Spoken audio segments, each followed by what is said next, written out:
Once upon a time, two friends joined forces to bring you the best in horror entertainment. Brian from the north, Tim from the south, each bringing their own unique perspective to the horror community.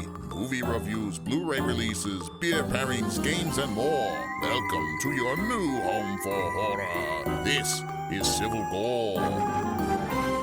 Hey there, everybody. Welcome to the Civil Gore Podcast. I'm your host, Tim. And this is Brian, and we have a very, very special episode as we have two of our favorite people who this is long overdue, I think. Long overdue. I've been looking forward to this. So yes, and that is the hosts of the famous K&amp Stay Alive Maybe, K&amp. Hello. yes, We would welcome not to the show, expect guys. anything less than that intro right there with the hello.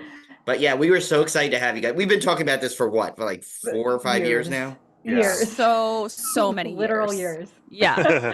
Yes, we finally did it. I know, right? Well, we had like a semi preview of it when Tim and I helped out when Ketrin was away that time for the sit down shower episode. Yeah, to replace Ketrin. Yeah, that it was took fun. 2 of us to replace Ketrin, Super and we still didn't even do it. Well, I was very jealous. I had a lot of FOMO for that episode. we'll have to That like was do fun. like another episode of that that was fun. Yeah. Yeah. That was cool. That was awesome. Yeah. It did get the PEG seal of approval though, which is like I royalty. That's royalty there. So I know. She's like such a huge fan, and she's such a prude. So like I'm just like, I can't believe she A, listens, and B, still likes me, but she's into it. So some of my favorite stories actually you tell on your podcast is like the Peg and Skip stories. I actually tell your stories for you to people, by the way, because there was one. My favorite one was the one where that guy just randomly came to your house. And my gosh, Sean passed out. Yeah, because I'm like, I could just see that if that was my family, not only would my mom have called the police, she would have had a cleaning crew come in. She would have probably like put a barricade around the house after that. But that was truly like, I'm glad it all worked out, but like that was the beginning of a horror movie. Like they narrowly avoided murder and somehow turned a murder scenario into something adorable, which it's a testament to their power. Can do. Yeah. That is the power of Peg and Skip. And Peg and Skip are a big fan of you guys as well. So really? Wow. Yes, That's like awesome. whenever one of you like comments or laughs at something she says in our Facebook group, she's always like, "Did you see that Brian and Tim liked what I said?" or something, and I'm like, "Aww, you guys are buddies." Yes, well, hopefully one day we need to have like a Peg and Skip tribute show, and like God. We'll if we could guest on and like say something nice, and we'll that would be so cute. They would love it. I think it would be fun. But before, so I guess we should tell everybody what we brought you guys on here for a very special thing, because we were having a discussion based on your show. You guys were talking about, you were saying how it stinks sometimes because you both want to see certain movies and then you can't use it for the show, and but like, how would you talk about it? So I said, well, why don't you guys wanted to talk about Scream 6. Why don't we make that an episode, and we do like one of our little roundtable things, and you can both see it. You both come on and we can all chat about it. And yes, thank you. It allowed us to do the thing we love the most, except we both watched it separately again, which we should have. No, but we originally watched it together. Yeah. That's true. Yeah. So I'm trying to think if I've actually seen a full movie. I don't think I've seen a movie with Tim in the theater ever, right? A full movie? No. You do know that you have a movie podcast, right? Yeah. Well, we did watch, I guess if you count like things at the horror cons, where they have the little like the film shows. Yeah, like the We've film seen shorts. that. Yeah, but like a theatrical movie? No, we've never been in a theater together, Brian. No, never. Gosh, I know. You guys need to take each other on a little date. I know. We do. We're always riding roller coasters. Yeah, we're always roller coastering together. Yeah. Never theater. Wait, no, that's not true. We did be at one theater together. It was the Bourne Stuntacular at Universal. We saw that, but that was a theater. That's a theme park theater. That doesn't It's count. a theater. Yeah, it's true. But we've been trying to get this organized since Scream 6 came out, because I think we were talking about this like right after it came out. Yeah, I was like worried. I'm like, we don't get this Scream I'm like, Scream 7's going to be out before we get this done. I know. Yeah. I was thinking the same thing. Yeah. But it's kind of good because we can talk about Scream 7 too. Yeah, like, yeah. Exactly. That's kind of Yeah. some of our Exactly. forecasts and stuff. Oh, how it's changed. I know. I know. And today, actually, for one of the things when we talk about it, one of the predictions, I came up with a really like way out there theory that I'll share and save it for later. But Ooh, I can't wait. I think before we get into Scream, though, just in case like there are listeners of ours that have really not been either paying attention to the podcast when we sing your praises, or if they're just living under a podcast rock somewhere and don't know podcasts. I figure you should both introduce yourselves to the listeners in case we have some new ones. Every once in a while we get a new one stumbles upon our podcast. Sure. We have a horror movie comedy podcast. And so what we do is one of us watches a horror movie the other one hasn't seen yet. Hence why when we both saw Scream 6, we couldn't do an episode on it. Yeah. And then we tell her the entire movie and kind of act it out. And then we play a little game throughout to see how we would stay alive. Yeah. You can follow us at KK Podcast on Instagram and TikTok. And we have a Facebook group that Brian and Tim also participate in a lot, which we love, love, love. So much fun. And we just recorded our 300th episode. Yes, official congratulations on our, because I was going to put that in our first chat, but you guys were on our episode, so I don't need to. Yeah. So we can say it to here. And Brian and Tim, you guys were like, I remember where I was when you guys first reached out to us, like, or when I first read your message. I was like getting into my car to go grocery shopping. We'd released, I don't know, maybe not even 10 episodes or something. And I got a message from these guys who had a podcast, and you guys were so nice. And I remember texting Kim and being like, oh my gosh, somebody's listening to our podcast. And we've been friends ever since. I know. What I love, like one of our first pod friends, I feel. Yeah. Yes, we were OG. Yeah. Kim and Ket OG fans for sure. Yeah. Yeah. But I do feel like it's important to point out that you're no longer pod friends. You're like real life friends. You graduated. That was our goal all along, just buttering you up as a pod friend to get into the inner lexicon of yeah. Did it. You graduated with a 4.0 GPA. You guys are real life friends. Yeah, it is funny you said that, because I totally remember when I first heard your episode. I remember it took too, because I was at work, and I think you might have reached out and added us on Instagram. And I was like, oh, look, a new podcast. So let me check this out. And I put it in on my way home. And I remember driving home, and I was hysterical laughing because, like, right off the first episode where you were like, when you were naming the people, like Amber Blondie, I remember, was for the green room and stuff like that. And I'm like, oh my God, Tim, you got to hear this show. You got to hear this. This is so good. And I think later that night, I think we recorded it. And I think we even mentioned you right away. Like, I'm like, oh my God, we just heard an episode. And it was so good. And after that, and it's funny because when I heard that, I'm like, at that point, I was listening to every like podcast of horror that I could find, and especially people that were more new, because I think Tim and I were only there for not even a year at that point, or maybe just a year. Yeah. And I was trying to find out like, other things. And I would listen to some, and I'm like, yeah, this one's okay. This one's okay. When I heard yours, I don't know if you remember, Tim, I said, oh my God, this one is going to explode. There is like this one, because you both have, and I know it's going to get all mushy, but seriously, you both have such a natural rapport. And I think what Tim and I like in our podcast we listen to is when there is a friendship there, and there's already that camaraderie. Like it's never like there's no effort needed, because you guys just match it. And like the podcast that basically led to Tim and I, which was a roller coaster podcast called Coaster Radio, same thing. It was two best friends. They were chatting, they chat about roller coasters, do all these things, and they built something that like is kind of like what you have with this big community. And and so I was like, it immediately was drawn to your podcast for that. And then, but then just when I was like, blew me away how I was like, how is this their first episode? It's like, and then when I heard that story, I couldn't believe it. I was telling people actually at our Mother's Day dinner, we somehow podcasting came up, and I was saying, they were asking like, all different things about it. I said, well, you know what? I said, our friends, Kim and Ket, they did the best thing I ever heard. Tim, you didn't hear this story because it was they mentioned it on Saturday. It was Eric brought it up. They recorded 5 episodes with the intent that they were going to be thrown away. Mhm. But when Eric, I guess, heard it back, they all agreed that it was so good that they basically just went with it, and then they had 4 in the bank. And I'm like, that's Tim and I's dream. We never have a Yeah. backup podcast. Well, Okay. unlike us, where we should have thrown all like 20 of ours away from the start. Yeah. I will, to this day, I have not gone back and listened to our first Yeah, episode. I'm afraid. Terrified. And I'm we thought it'd terrified. be easy. We did Halloween, right? My favorite probably horror movie of all time. And I'm like, Right. this should be so easy.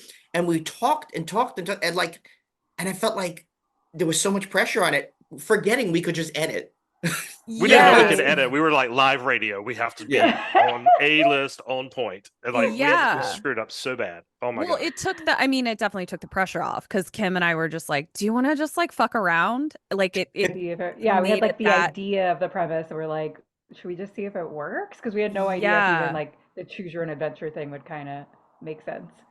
I like that idea though too. That's a cool one.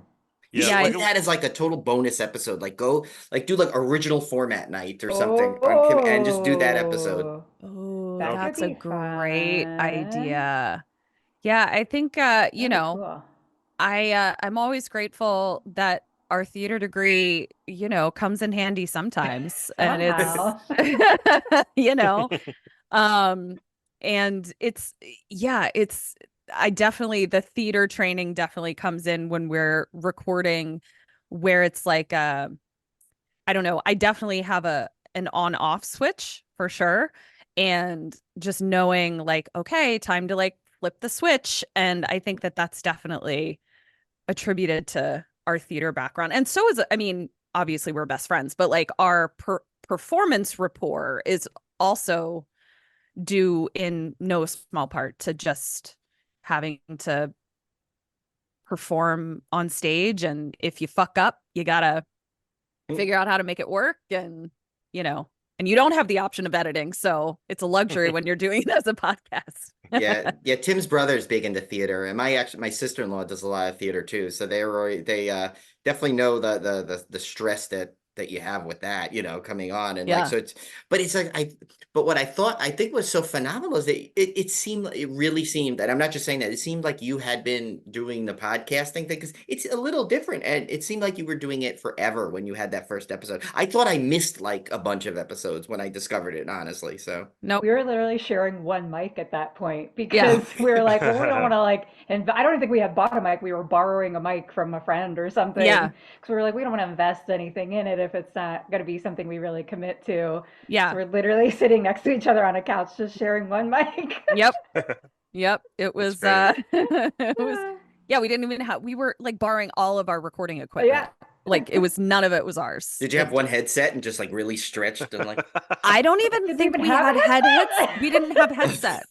Oh my god, that's all. I don't think we did. We were just like, your turn the to mic. Oh my god, that's like one shared mic. That's it. Yeah. See, this will make a good scene when you get the actually, and it was funny. I had a one of the questions I was going to ask live, but then it kind of finished it up. It wrapped it up, so I didn't want to like throw it in there for your episode. I was going to say like if they ever do like a Kim and Ket biopic, but you couldn't play each other, like who would you pick to play? But I figured that scene would be so great, like that first scene of the podcast, because you could totally like make it so even more outlandish, like with the shared headset, with the microphone, like and all this stuff, and it'd be kind of funny. Yeah. Kim and I playing each other. Yeah, Kim and I, when we first we'd been in LA for a few years, we did a web series loosely based on our lives with us and a third friend of ours, and we did rotate. We all played each other. And oh, that's funny. Did you play me, Kim? I think Kim played me. I did. I played you. Yeah, and I played our friend Sophia. And Sophia played me. Yeah. Sophia played you. Oh, yeah. That would be hilarious. It was fun. Oh, I have a kitty on my lap. I apologize ahead of time. Eric's otherwise indisposed, and he usually comes and grabs the cats that start yelling. Worries. So sorry. I'm in a house with a minimum of 3 dogs at all times. So sometimes I have 2 when cats they and a drop dog off, running so we're very pet friendly. Good. I just have ghosts, but they're pretty quiet. So yeah. Today it'll be Kim and Pet Stay Alive. Yes. Sorry, I'll see myself out. Oh, good. I'm gonna make Tim the host. That's it. I thought he could restrain himself when we had Yeah, guests. I can't. Apparently not. I have no off switch. I would be very upset if there was any restraint from either of you this evening. No restraint, please. There won't be. I do hope that Kim and Ket movie come out someday. I remember you used to talk about that early in the episodes about like that you had a movie. I think that would be so much fun. Yeah, I mean, it definitely is still something that Eric and I talk about, doing a movie or an animated. Eric also has dreams of doing an animated college survival guide for Kim and Ket, where it would be like a loosely based origin story of us meeting in college, which is a super fun idea. Don't steal it. Don't steal it. Copyright, copyright. I would just throw money at it for you to make it. Are you kidding? Great. Thank you. And when you do the Kickstarter, that's how you do the fundraiser. You know how many people we've had on the show that have literally done made their whole movie based off of that stuff, of the Kickstarter Indiegogos. Yeah. It's pretty good. So you'll be able to do that. Yeah. And then if you need Tim and I to kind of be in the background or something in one of the scenes, No, we'll have you as like a full cameo. Like we'll have you guys as like rival podcast or something like that. Yes. Or rival, ghosts. But yeah. Yeah. Oh, that's cool. Because we've been wanting to be killed in a car. Yeah. So. Great. We'll totally kill you. That'll be so fun. Thank you. You'll make so many people happy too. Right, Tim? Yes, exactly. We could think of at least 20 right off the bat. But so I definitely think though that if you are not listening to Kim and Ket yet, you need to. I mean, wait till this episode's over. Please listen to our episode. Yeah, listen to this one and then first. go on. But since we don't have a Patreon yet, give all your Patreon money to them so they could keep doing what they want to do. So. Oh, why? Yes, thank you. Actually, we will take your money. Thank you. Okay. Yes. Thank you I'm sorry that we don't do it yet. It's cost enough to just run our podcast. So right? Yeah. But you guys should start your own Patreon. We'll tell people to. We'll run a sale. Maybe we'll be like, hey, 2 for 1 or something. 2 for 1. We talked about it. We definitely have. About it. It's just I don't know how you guys have all the time for the extra stuff. That's the thing. That's what I'd be worried about. Like I wouldn't want to let people down. Yeah, I've been afraid to commit because it's a big commitment. Well, my brother runs a podcast with his wife called The Fox and the Foxhound. It's a Harry Potter podcast. Excuse me? Yeah, I thought I told you about that, Ketrin. They've been going on for like 5 years now too. Yeah. They basically go through the entire book series, chapter, then they do the movies. Now I think they're on to Fantastic Beasts. I'm so behind. This is Ketrin's dream. Yeah, my brother. They just got a new listener. They definitely got a new listener. Yeah, my brother. The way it started is he had never seen any Harry Potter. He had never read any Harry Potter. He didn't know what Harry Potter was. And so they were newlyweds, and Amanda, his wife, is a huge Harry Potter fan. So they went chapter by chapter through the entire series, and he was reading it as he was going. And then they went through the movies, and now they're like actually into doing fan fiction and OMG, Fantastic Beasts and deep dives on characters and everything. But it's a fantastic podcast. But they have a Patreon. So I was asking him a lot about Patreon and he was like, when you do it, you have to be prepared to commit to all the extras and stuff because now you got people paying, and that's why we've always been a little hesitant. But because as you can see from our recording schedule, it's all over the it's a commitment for sure. Also, thank you for this information, and apologies if you did tell me this. I have a goldfish brain, as you guys know. But this is going to be fantastic guilt trip fodder for me to tell my husband, who still to this day has not read any Harry Potter. What? And I don't think I knew that. It's been a point of contention that I don't really like to talk about very much. This is more controversial than Kim not seeing The Sound of Music. Yeah. And that's because I have read Harry Potter because Ketrin threatened our friendship if I didn't. I did. I did. Can't believe they're still married. I can't either. Well, as someone that read it too, I have to tell you, when I hear like someone like, especially with Kevin, it's funny. So in our one of our friends group, you have your like sync group. We have a group we call Slack because it's like all our coaster friends are on Slack, and Tim goes by the unfunny brother, even though he's He's just as funny as Kevin. Kevin just But does a you're lot so of characters. funny. I know that's what's even funnier about it is that he goes by the Yeah. unfunny one, where he's just equally as funny. He just doesn't do the characters.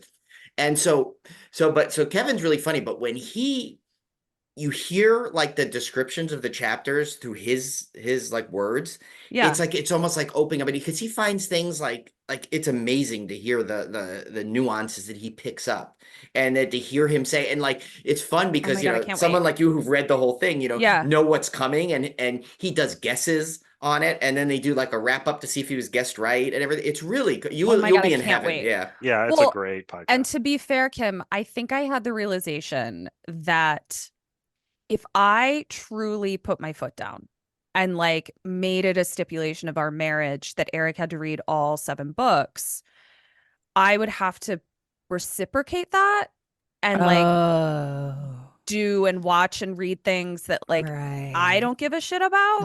And like I can't do that. I already do it There's so enough. many. Yeah. Like I already do it Yeah. enough, like just like to be a wife that shows up sometimes. But like if he had that hanging over me, That's like a good point. yeah, like 7 books. 7 books.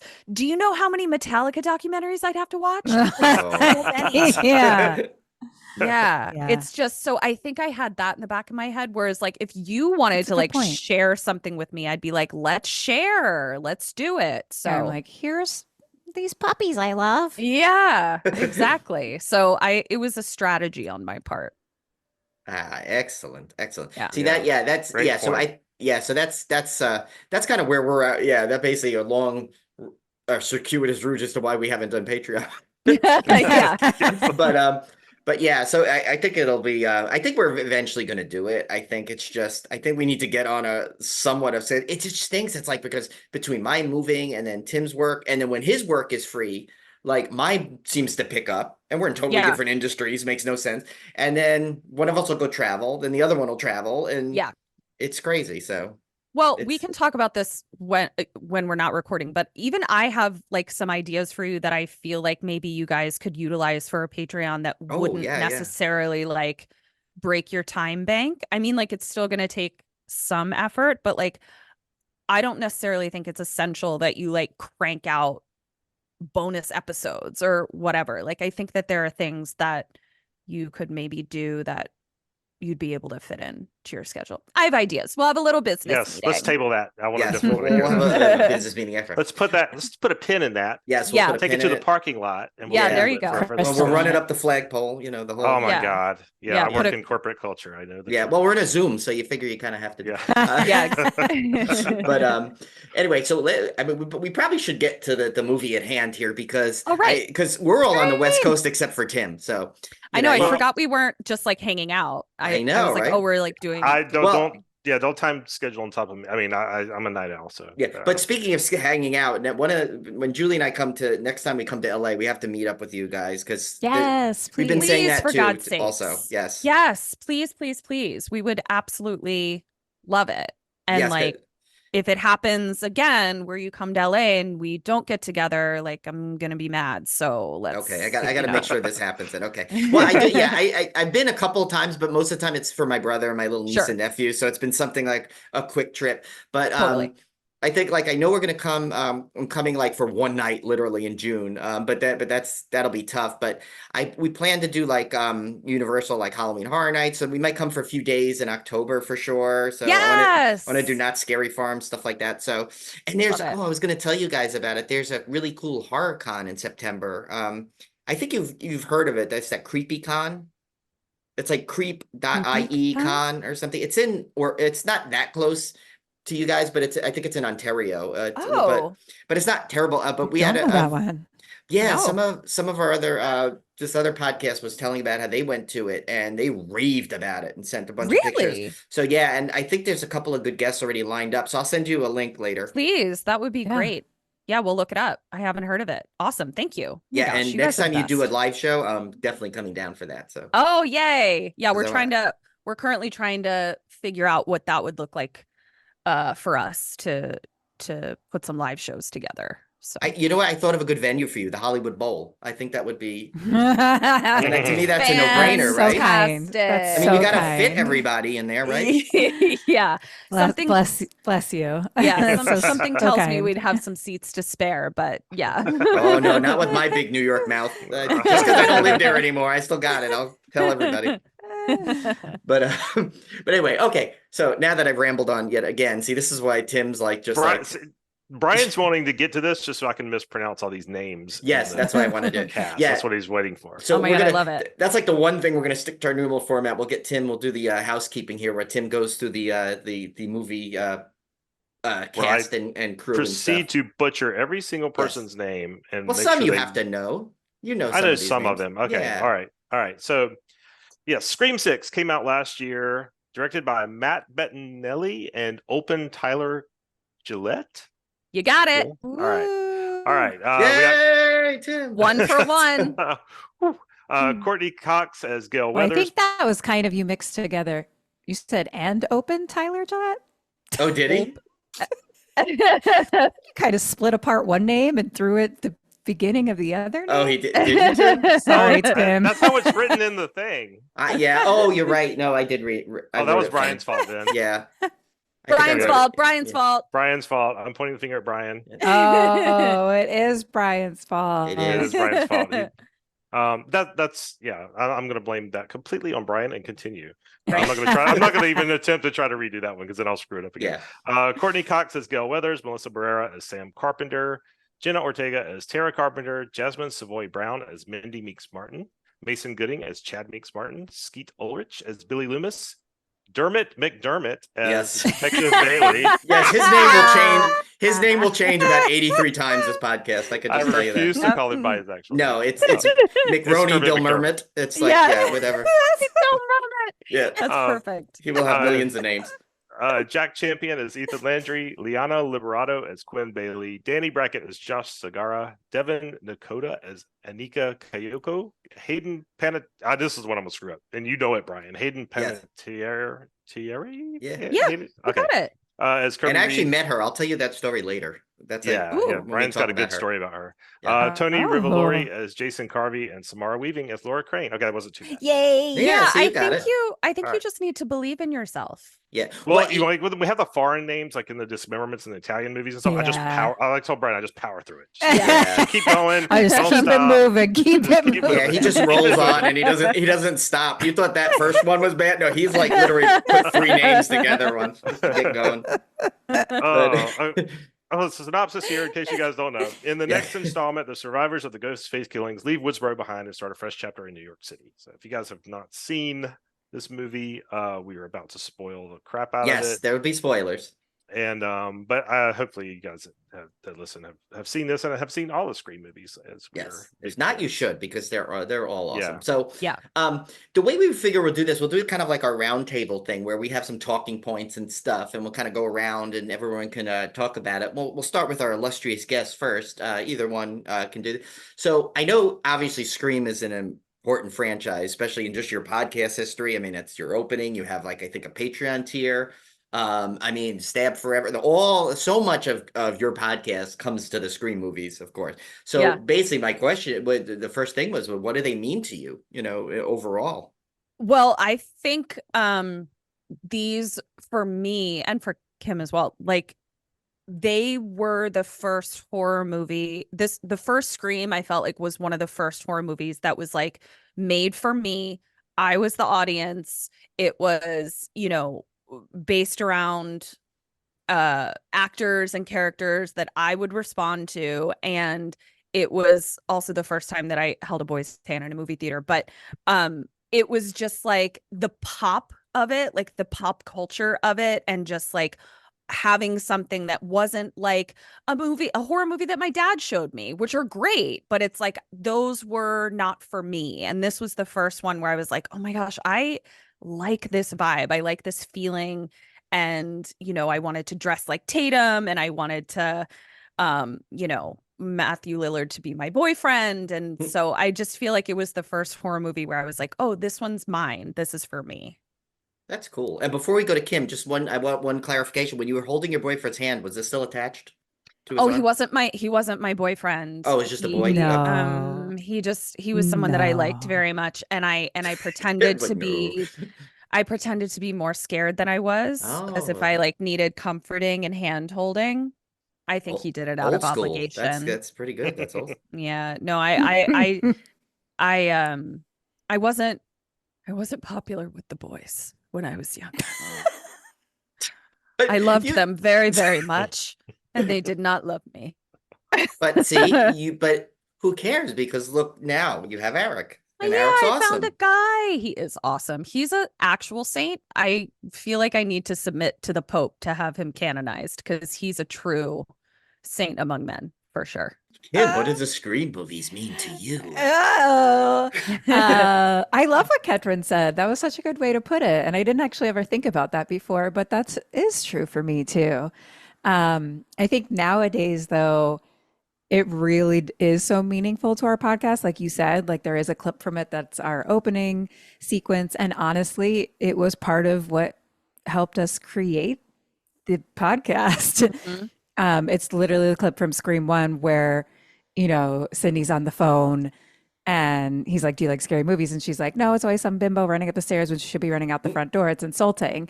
And like literally that quote, that line is what gave us the idea. Like it was part of creating the idea of the podcast. That's what we do, where it's like we stop at this moment and we say, "What do you do? What do the characters do?"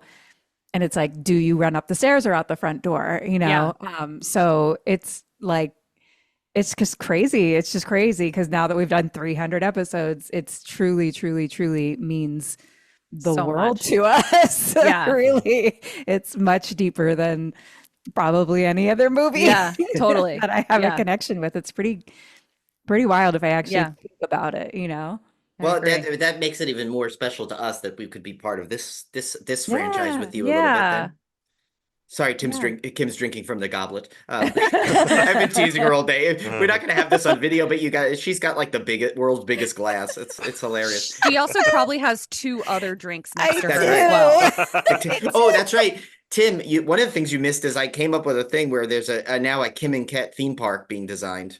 Oh Oh. my gosh, it was so It was fun. That so was good. It was so good. And we're going to include all, we're not cutting any of that. Like that entire conversation I about was our like, oh theme my park God, they're going idea. to So kill me. good. I like literally took this whole thing off a No, tangent. with it my- was so good. It was so good. I can't wait to create Yeah, I think because everyone was the coming theme up with their park. own things. Yeah. That was funny. Yes. I It had was the so Kim Burns great. drink flight where you get 5 drinks of your choice to Yeah. bring to the. Yeah. And there was also like like throughout the entire park, you were just constantly trying to find Paul. Yeah. Like Paul is hiding throughout the park. It was so good. Like It was honestly, so good. I can't wait to hear honestly, this. yeah, I honestly want to get big enough that our fandom would be able to support the actual construction of this theme That'd be park. so fun. Yeah. That would be, well, Tim and I would be there helping. So, Oh yes, yeah, for definitely. sure. so Tim, what does Scream mean to you now? First, I want to show off my big cup. Oh yeah, that's right. It's a giant. Love Taylor, it. It's a giant Taylor Swift cup. Are you a Oh, Swiftie? are you a Swiftie? I'm a Swiftie. My daughter was the original Swiftie, and then I became a Swiftie. Oh, I shit. love Yeah. it. So it's my giant cup. Skip is also a Swiftie. So you're in oh, good company nice. of dads Yeah. that are Swifties. Yes. No, That's another podcast in the making, right? Swiftie dads? Yeah. Yeah. Oh my yeah. gosh. I yes. took her to see. We went and saw her in April in Atlanta. And that Oh, was so you're- much fun. Yeah. You're a good dad. Yes, Good It was dad. fun. So the Scream movie, I was thinking about this question actually today, and I realized that this came out in this weird time period when I was out of high school and was still in college. And oh my God, there's a guy telling me there's a severe thunderstorm warning on my phone. Oh no. Yeah. It's going to add to the atmosphere. Don't worry. Yeah, Yeah. I love it. But yeah, I was thinking about it. I loved horror movies as a kid up until 15, 16.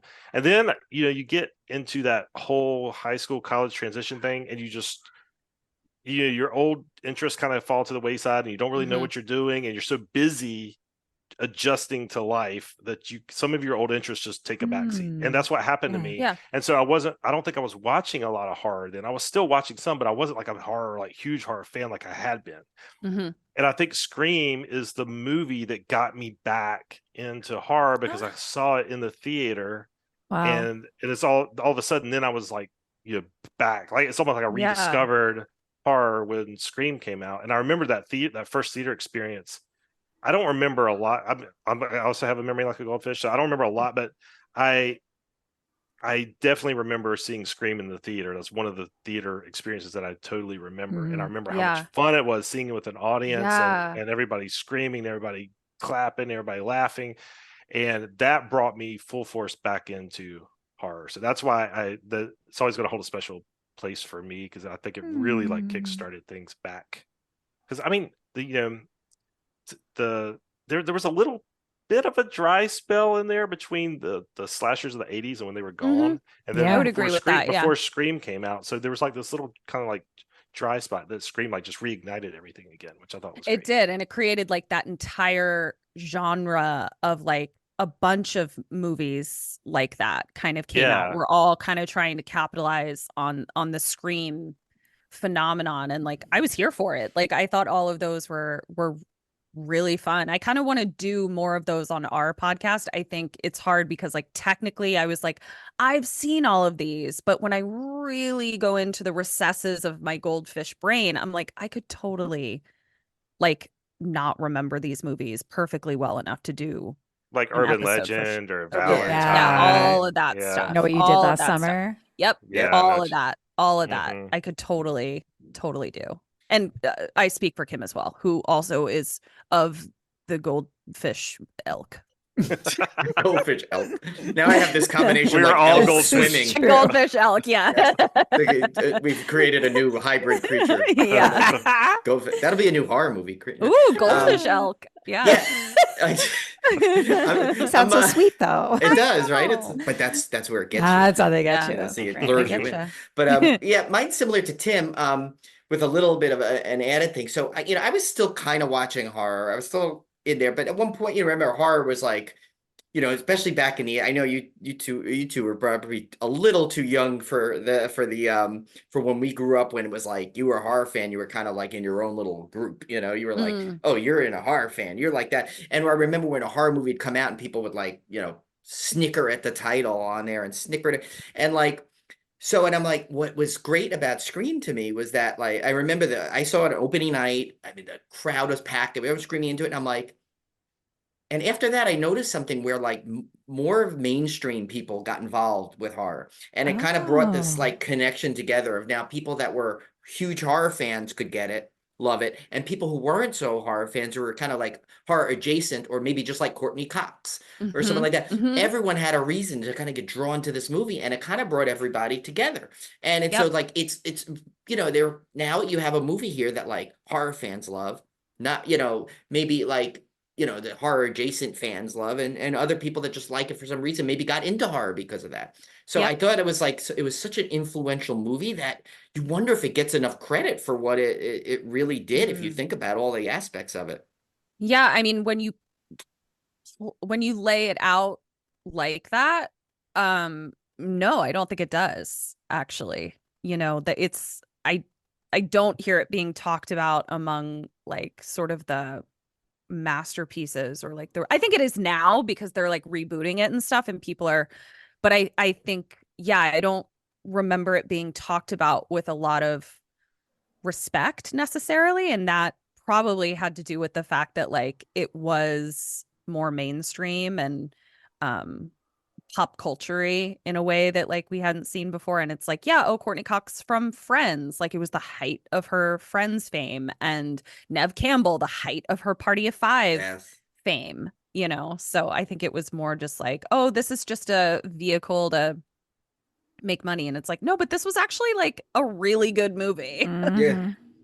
Like, I mean, you would go into the theater at a time, and when they'd show a horror trailer, you literally, like, people would laugh. You'd hear people laughing, like, oh, like groaning if it was something so cheesy looking. And like, that was the stuff back then that I still loved, and then so it was nice that when Scream came out, like, people were like, I remember when I saw the trailer for it first, everyone was like, whoa, kind of thing. And then, then when it actually came out and we were in the theater, it's like, it was like a really fun experience to see it in the theater. Because usually horror movies don't usually get the, stuff like that, like the jump scare, or a occasional scream. But that one movie, you had laughter, you had cheering, you had scream, you Mhm. had everything. It was like almost like an event. Yeah, I do remember So- people losing their mind over the Drew Barrymore thing. Oh my she's the God, star. yeah, They did such a yeah. good marketing with Oh, that such a because good job. they're like, oh, the stars, the leads of the film, Drew Barrymore, Nev Campbell. Yep.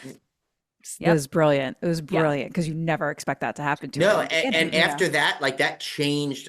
Like it's funny because like now they always kind of how it's so kind of they poke fun at the genre of themselves, but it changed that changed the genre because that basically said like okay, like it probably gave so many people ideas like, oh, we could totally mess with people, we could market it this way, and then Mhm. here's what really happens, kind of Well, thing. it also meant like no one was safe. Like Right. normally you would go to a movie and you'd be able to like, based on the paycheck of the actor they cast, you'd be able to know whether or not that actor was going to stay alive in the movie. And like in this one, they were like, psych, nope. That's actually what they said because it was 1996. Yeah, exactly. Yes, it was Psych. Oh my god, remember that Psych? Oh god. Psych. Do the thing. Oh my god, what's wrong with us? Oh my I god! still- There's I- so many things. Yeah. I still Guys, should we remember- bring it back Ooh, together? let's do. Could do. we? I think Just if all us. four of us like Four. really started it, You just, I you just think have we to can do it. subtly work it into every episode from here on out. Yeah. So. Done. we'll just sneak it in there. See if We'll you can just sneak find it in. it. Psych. See, and I think you have to do that. You can't just say Psych. You gotta No, go. no. You gotta Yeah. get like you gotta roll like Yeah. oomph to it, Yeah. or it doesn't work. Cool points. No, Yeah. let's don't bring I'm that back. actually writing this on a note card so that I remember to say it in every episode. It'd be funny if Oh. all of a sudden, like, just you leave it somewhere, and Eric comes by and goes, "Psych." Yeah. What does this mean? It's like, I do enjoy like saying the like current terms to my kids and have them just like cringe in embarrassment. Oh, man. Like, dude, these fries are bussin'. These fries are really bussin'. is that a thing? I didn't even know. That's how out of it I am. I don't. These fries are bussin', dude. Bussin'. I don't know. These fries have mad riz. Dad, you're so that is- embarrassing. Yeah, my son came in the other day. He said, "Dad, you know who I am?" I said, "Who?" He said, "The Risley Bear." And I, dude, See, I just don't even go know on. Riz. I'm so out of it. I have no idea what that is. I Riz still. is charisma. Yeah, Oh, charisma. okay. Oh. So I'm it's still- your I still don't understand when they say, "Oh, we're standing for them," or we're Oh. shipping. Shipping, I got finally. shipping. It got But finally. yeah. Get Yeah, it no, together. Get I it know, together, I'm out of please. it. I was My never. son's I was all always about like the years Riz. behind the words. I think Psych might have been the only one I was on point with. How sad is that? You're actually like just now catching up with Psych. Like yeah, now like you it just is. start Like now we have to bring it back. saying You know? Psych. Yeah, they got to bring it back. That'll be a good one. But so I figured we go through since Scream 6 is pretty cool because it really does have a good. It really is the first one. Now you have the legacy characters in there mixed with the newer characters now, or which are now in their second film. So it's kind of I put those together, like basically everyone that's been in a previous Scream film. Basically, I put in this group. So I figured we just go around real quick and kind of go through what you thought of them in this movie. So we'll start with as I put it, Corny Cox, because I forgot the T. corny cocks. She is How not dare corny by you. any means. She's a wonderful person. But yeah, Courtney Cox, back as Gail Weathers. So how do you think her character is throughout? Love. I love her so much. Love her. Like I know that there's like a little bit of, you Google the movie just to like kind of see what people are saying or whatever. And like some people are like, should Gail Weathers have died because blah blah, and I'm like, no, she shouldn't. Keep her alive the whole fucking time, honestly. Like I think she's just such a great character, and I actually like that she's like in a morally gray area Yeah. in that like she capitalizes on these murders, but it's like so much more complex than that. I don't know, I think she's an extremely complex character that you don't get to always see that in horror movies. I'd watch a Gale spinoff. Like I think she's so cool. I love that she's such a badass, continues to be, even in this one. I love the Mhm. connection to Dewey, Ugh. which, speaks to the complication of like, yeah, her. My favorite quote from her in this one is when Ghostface calls her and she's like, You know, you're like the 10th guy to try this, right? Do you know that's the So great. first time she spoke to a ghost face? Yeah. Yeah. Which I was looking in the trivia. I'm like, oh my God, That's that's so right. cool. You don't even think Yeah. about that because she's such. So think about it. She's been part of the franchise since the beginning, and that's the first time she actually interacted with a ghost face on the phone. Probably the That's most famous wild. thing in that movie is when he talks on the phone, you know? Yeah. Yeah. And I do Yeah. like how they like the there's some things how she dodges the one punch and then gets hit again. Yes. Like stuff like that. The That good callbacks throwback. were in there. With that, Mhm. but they had to do it in a way where it doesn't seem like cheesy or cheap, you know? Mhm. I agree. I agree. I think that okay, I'll be honest with you. I'm having a time where I'm kind of annoyed with like franchises and reboots. Like as a rule, I'm frustrated by it just because I think that it's indicative of a society that's more concerned with like guaranteed bucks, like making sure that something will make money, unwilling to take risks on like new material, which ultimately like stifles creativity. Blah, blah, blah. I Soapbox put agree with that away. 100%. No, and I've gotten on that soapbox myself Yeah. too. So And so, it is I have my issues with reboots and franchises, so I think I'm a tough sell. So I was not expecting to enjoy this reboot, if I'm being totally honest. And so I've been pleasantly surprised by both films. Um, and I it doesn't agree. change my opinion, but I feel like they've been such like a love letter to the first ones because it's like yeah, truly you can tell it's made by fans, yes, agreed. Hmm. you know? Like the filmmakers and writers are fans of the franchise and you can Yeah, tell, yeah, which is cool. agreed. yeah, and it's weird too because you think about it, like she kind of make it a big step up because this is the first like one without Sydney. So Hmm. she's like at some level she's kind of like She's like the the Sydney. She's the top main. dog. She's been Mm-hmm. the only one now that can say they've been in every Scream films up to Yep. date. And I Yep. assume I heard right, she is in the next one as far. I don't think she's listed Yeah, officially, but I think she said like they pretty much said she's that's what I've heard. Yeah. pretty Yeah. much a given. So that yeah, it's kind of good to have a constant like that. I think you always need one kind of constant like that. And Agreed. with the cat, and it's amazing that they can kind of like even though she's kind of the same like Ketcher was saying, she's kind of like that really complex character that but kind of doesn't like kind of stays the same, but just kind of evolves just enough to keep it interesting every movie, that she's in. She's got some kind of stakes involved. Yeah, and it's like, and I think also the creators of all of these movies are really good at like having her make the moral choice when it counts. Yeah. Um, like she does show up at one, I can't remember the exact scene, but like she does show up at one point to be like, no, like, but serious, are you Yeah. okay? Like off the record, are you Yeah. okay? And so I think they're really smart to do that like this is a savvy businesswoman who's really good at her job and she's going to get the story, but she's not a fucking monster, so I think that's Well, you see that apartment in New York City, that's girl. you I'm need to like, be She successful. sold some books. she sold some tomes for Yeah, sure, for sure, for sure. definitely, definitely. So I guess we'll go to the two. I guess they almost like split as kind of Sydney's, which are I guess Sam and Tara, the two Carpenter sisters, because they're the That's Mhm. two funny. mains. Yeah. But so what do you guys think of them?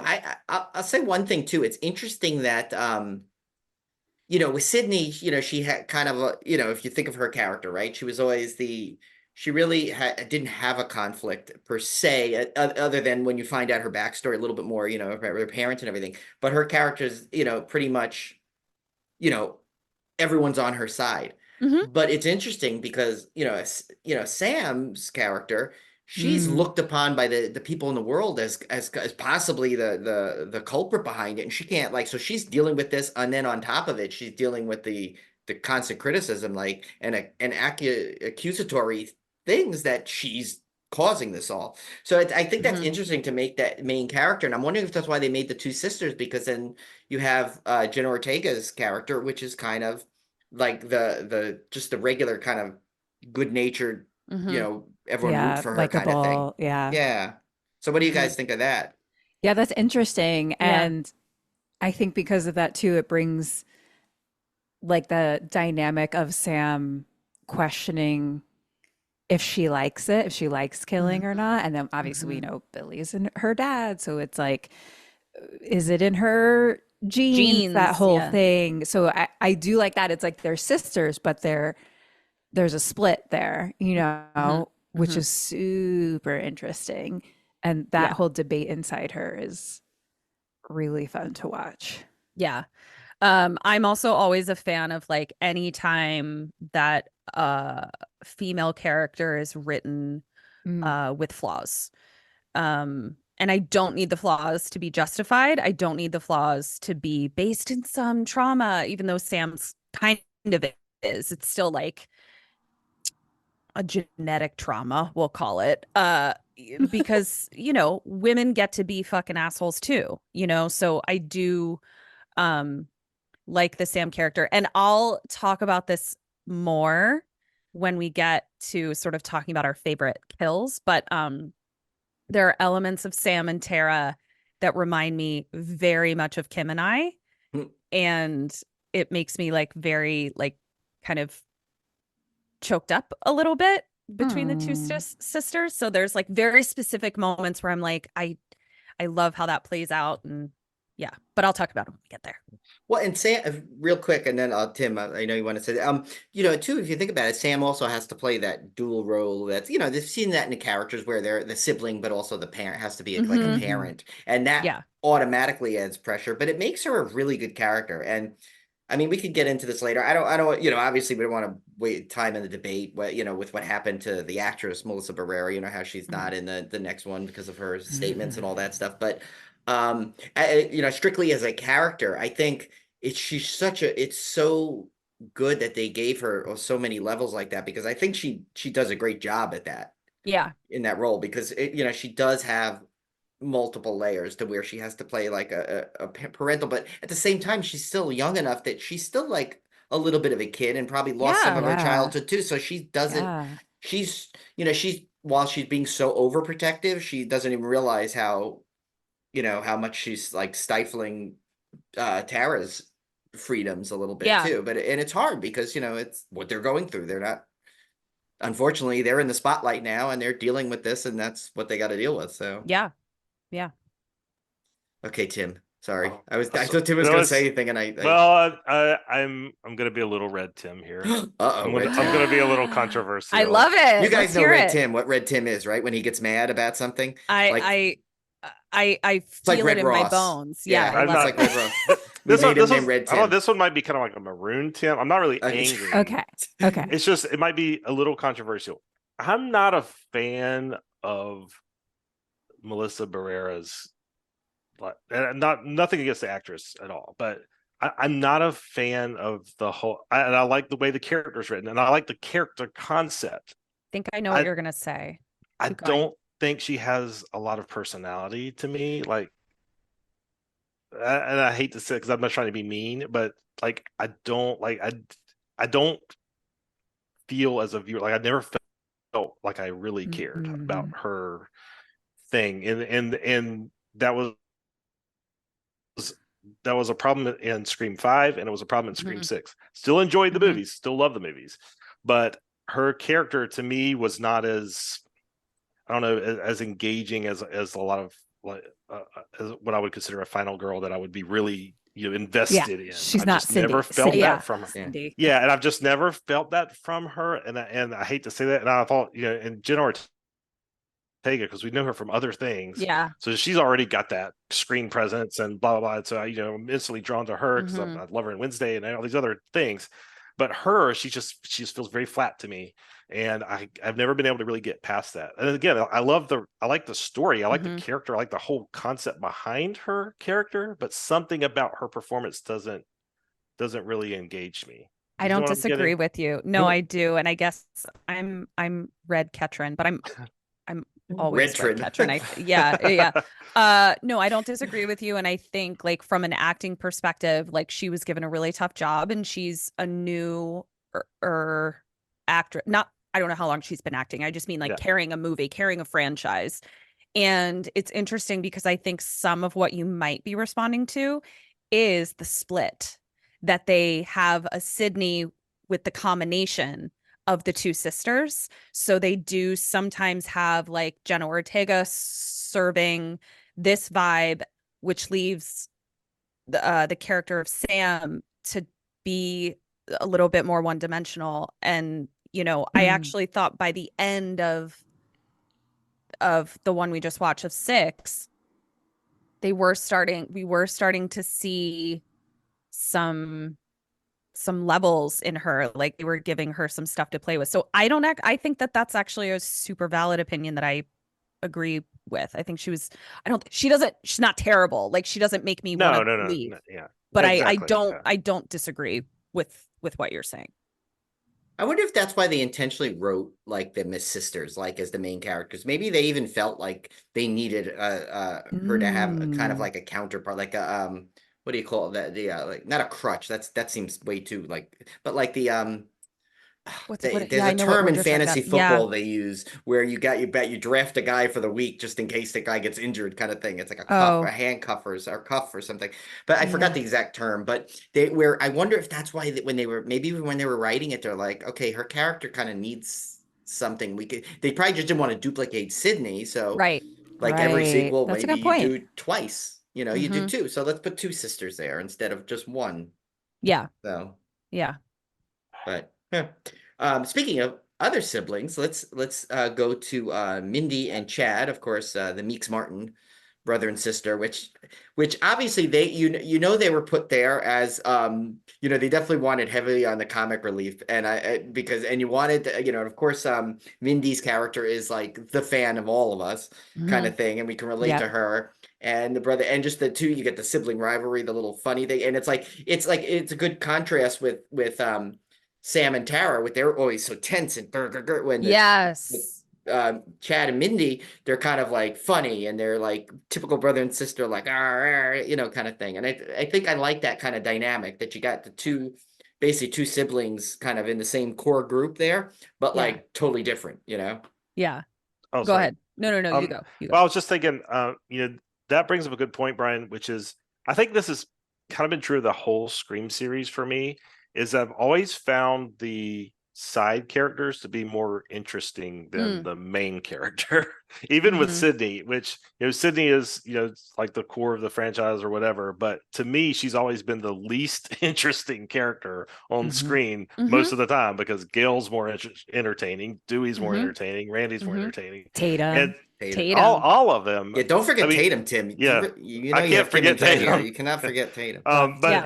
So, and I think that's been I don't want to say it's a problem. It's just been something I've noticed throughout the Scream series, is that they tend to have all these side characters that I care about far more than I care about the central character who I'm supposed to be actually caring about.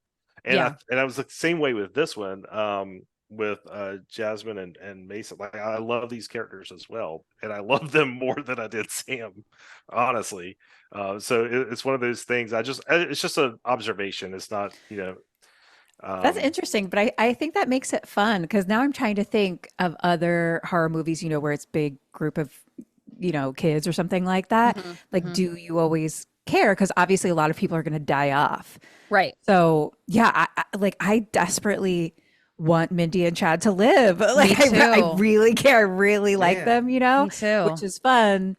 And when you put it that way too, it was like Tatum is like, no, when she dies. And it's funny because Stu actually brings that same flavor. And so he's really likable and really funny, So yeah, it's an interesting way that they bring together, because you really, a lot of people are going to die, and then you like everyone so much. Yeah. Well, I also think that, like, from a character standpoint, like when I'm trying to think of like how to compare it. Like when you're a side character and you're not like the main final girl, you sort of have this freedom to like write the character with like quirks and maybe things that don't necessarily like drive the story forward. Whereas like the main character, it's like you're going to have to cut stuff about Sydney's character if it's not serving the story, because she is the story. And I think sometimes that kind of like takes away some of the like quirky character stuff that is what we're responding to with side characters. And I think probably Sam's character is the same, where it's like she's the driving force. She has like her character has like jobs to do. And so like she has to complete those jobs, and it leaves less room for her to be flowery, have quirkier things about her, maybe. That's a great point. You know, I don't think I've ever I probably felt that and did but couldn't never articulate it that way. That was really a good way to say that. It's true because, and I've always been like, I love Jasmine Savoy Brown. She's great in Yellow Jackets. I mean, pretty much anything you see her in, she's like amazing. So it's like She's she played it. great. So Yeah, great. she is so good, and it's like it's almost like now. It's almost at some level it's almost good that she might not be in the next one, probably not in the next one, because I think she's too popular. I think she's Yeah. too. I find myself like focusing on her. Like I want to keep seeing more of her and Mhm. Chad's interactions, like you said, than maybe the main characters even. And I think almost like now it's like I think Jenna Ortega is almost exploding into too many things to the point of where it's going to be distracting now. It's like, you know, I think it's good when you get like a movie, like when you get like you start it with kind of some more unknown people or people that are really only known from maybe just one thing. But now if you do too many things, it's like you almost like kind of she's in like multiple different franchises. She's in, you know, in Wednesday. She's been cast in everything. He's everywhere. It's almost Everywhere. like, you know, maybe their story is over. If you look at the way this ends, I mean, we could talk about that more later, but it ends like, you know, everyone was all upset. Oh, I want to continue with that group. And I'm like, they kind of, if you think about it, they kind of solved their story. The end was that, like, you know, they survived again. She even said, "Thank you for letting me go. I can go." She felt like, okay, if I finally, it looked like Sam's character was convinced that her sister could take care of herself. Jenna Ortega feels like she's now strong enough. Tara can take care of herself. So I think their story it may actually be done. You may not need much more of them, or at least not as the mains. Maybe you get like them as supporting characters down the road, but if they, depending on what they do, I don't know. Yeah. So, Yeah. I guess, well, Billy Loomis I have on here, but he's really only in it as like more of a, kind of in little like reflection in her mind reflection things. But he definitely obviously his presence looms large over the entire franchise, no matter what. Yeah, of course. Whether he's in it or not. Loomis is large. Oh, there you go. Please, set you up like that. Perfect. Sorry, right. No, I like it. But then I guess someone who comes back though, it's that was a big fan favorite character. And I read a funny story is that they wanted her back before this in the last one, but they couldn't find her, supposedly. What? Yeah, there's if you look on IMDb, they said they literally could not find her, and then she booked some other kind of role, and then they were able to get her agent through that. Yeah, she took a break from acting for a while. Who is this? I'm sorry, Kirby's character, Hayden Panettiere, and then guys, also she I don't need to get into all her business, but I read an article about her. She had some major she's talked about it, alcoholism issues, and actually like lost custody of her kids for a little while. I don't think I heard all that. She's like doing much better, and like she said, but she was like, yeah, she kind of had like a nervous breakdown sort of. I knew none of this. Yeah, partly. And she was married. She was married to that boxer, right? Klitschko, I think, one of the Klitschko. Yeah, and he's either like Russian or German or something like that. And they're divorced, and then like he like got the courts to give him their kids because she was drinking, and so I think that's part of a big part of what happened. But she's obviously very much gotten her shit together and has talked about it, maybe even wrote a book, I'm not sure, was on The View or something like that. So she's doing better, but I think that's what we were up against. Okay. Well, I admit, actually, I'll tell you the quick story. When I met her, it was at New York Comic Con, and it was when Heroes was that show Heroes was out there. And so she was there, and I remember my friend Steve Cohn and I we were waiting online, and I was like, at that point I was like, oh, Hayden Panettiere, she was like one of the big draws at that. Yeah, And yeah. I'm like, and that was when I was kind of nervous to talk to anybody, like when I see that and stuff. And so I'm like, we go up there and we're like, hey, how you doing? She's like, oh, hey guys, how are you? We're just talking about that. And we were saying, oh yeah, no, you're really good on Heroes. This is great. She goes, oh, thank you so much. I'm glad everyone liked it. Typical chat. We started, and then my friend brought up some other things she did, like either a play or something like that. And she goes, oh, that was really good. Yeah. Oh, thank you for mentioning that. And she was talking for a few minutes. Like at this point, there's a big line, but she was still talking to us. We started to walk away. And she goes, oh, wait, guys, hold on. And and then she told us another little story about whatever he brought up. I forgot. And I was like, she was so nice. Like, I mean, she had a line. She could have easily been like, like you've been to conventions before. Oh, the yeah. lines sometimes that people like, Yeah. and no fault to them. I will never criticize someone who stands there all Never. day signing stuff that at some point they just run out of gas. It's I my get it. nightmare. Yeah. It's my nightmare. So, I mean, I have never really had much of any kind of really bad interaction with someone like that, but I like when they go above and beyond, you totally remember it. And she went above and Yeah. beyond, and it was so cool. Somewhere I still have her I like love that. signed like Heroes paper, but so I always remember her like so like such a fond interaction. So Yeah. it's kind of Well, glad that she got in the she's series.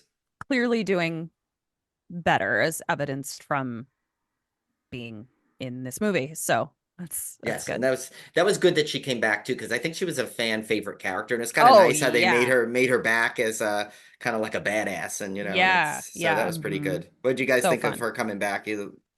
Everyone, Yeah, well, Oh, I I loved loved it. Yeah, I like Scream 4. I really like Scream Yeah. 4. I did when too. when I rewatched it, and I had not seen it in a long time, and when I rewatched it, I don't know, did we do this as a summer slaycation, Brian? we I don't did, and remember. we only got up. It was only up to 4 at that time. Yeah, we did. Scream 5 wasn't even out, and I think that's the first time I had rewatched it since it came out. And I was like, this is surprisingly It's good. really good. Yeah. Especially, I think it got shit on because like it was the fourth movie Yeah. of a franchise, which like is And it normally was not very, I believe it was the lowest box office of any Scream movie. Yeah, interesting. but Yeah. I I like that think one too.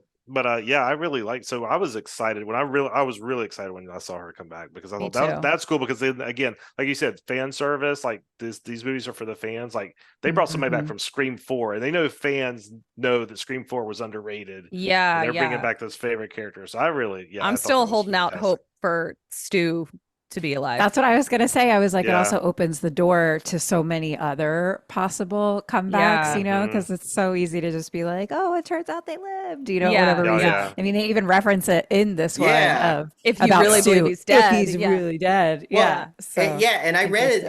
on one of the things where they said that he was like that whole rumor started because actually that was a plan, and I think it was supposed to be it after Scream 4. I think they had a Scream 5 in mind Mhm. before the one we got, where it was going to continue with 4 story, and I think it was gonna have Stu come back. So I think that's where that big rumor started. It would be fun to bring him back. I think It would be I so think fun. though they'd have to do it like.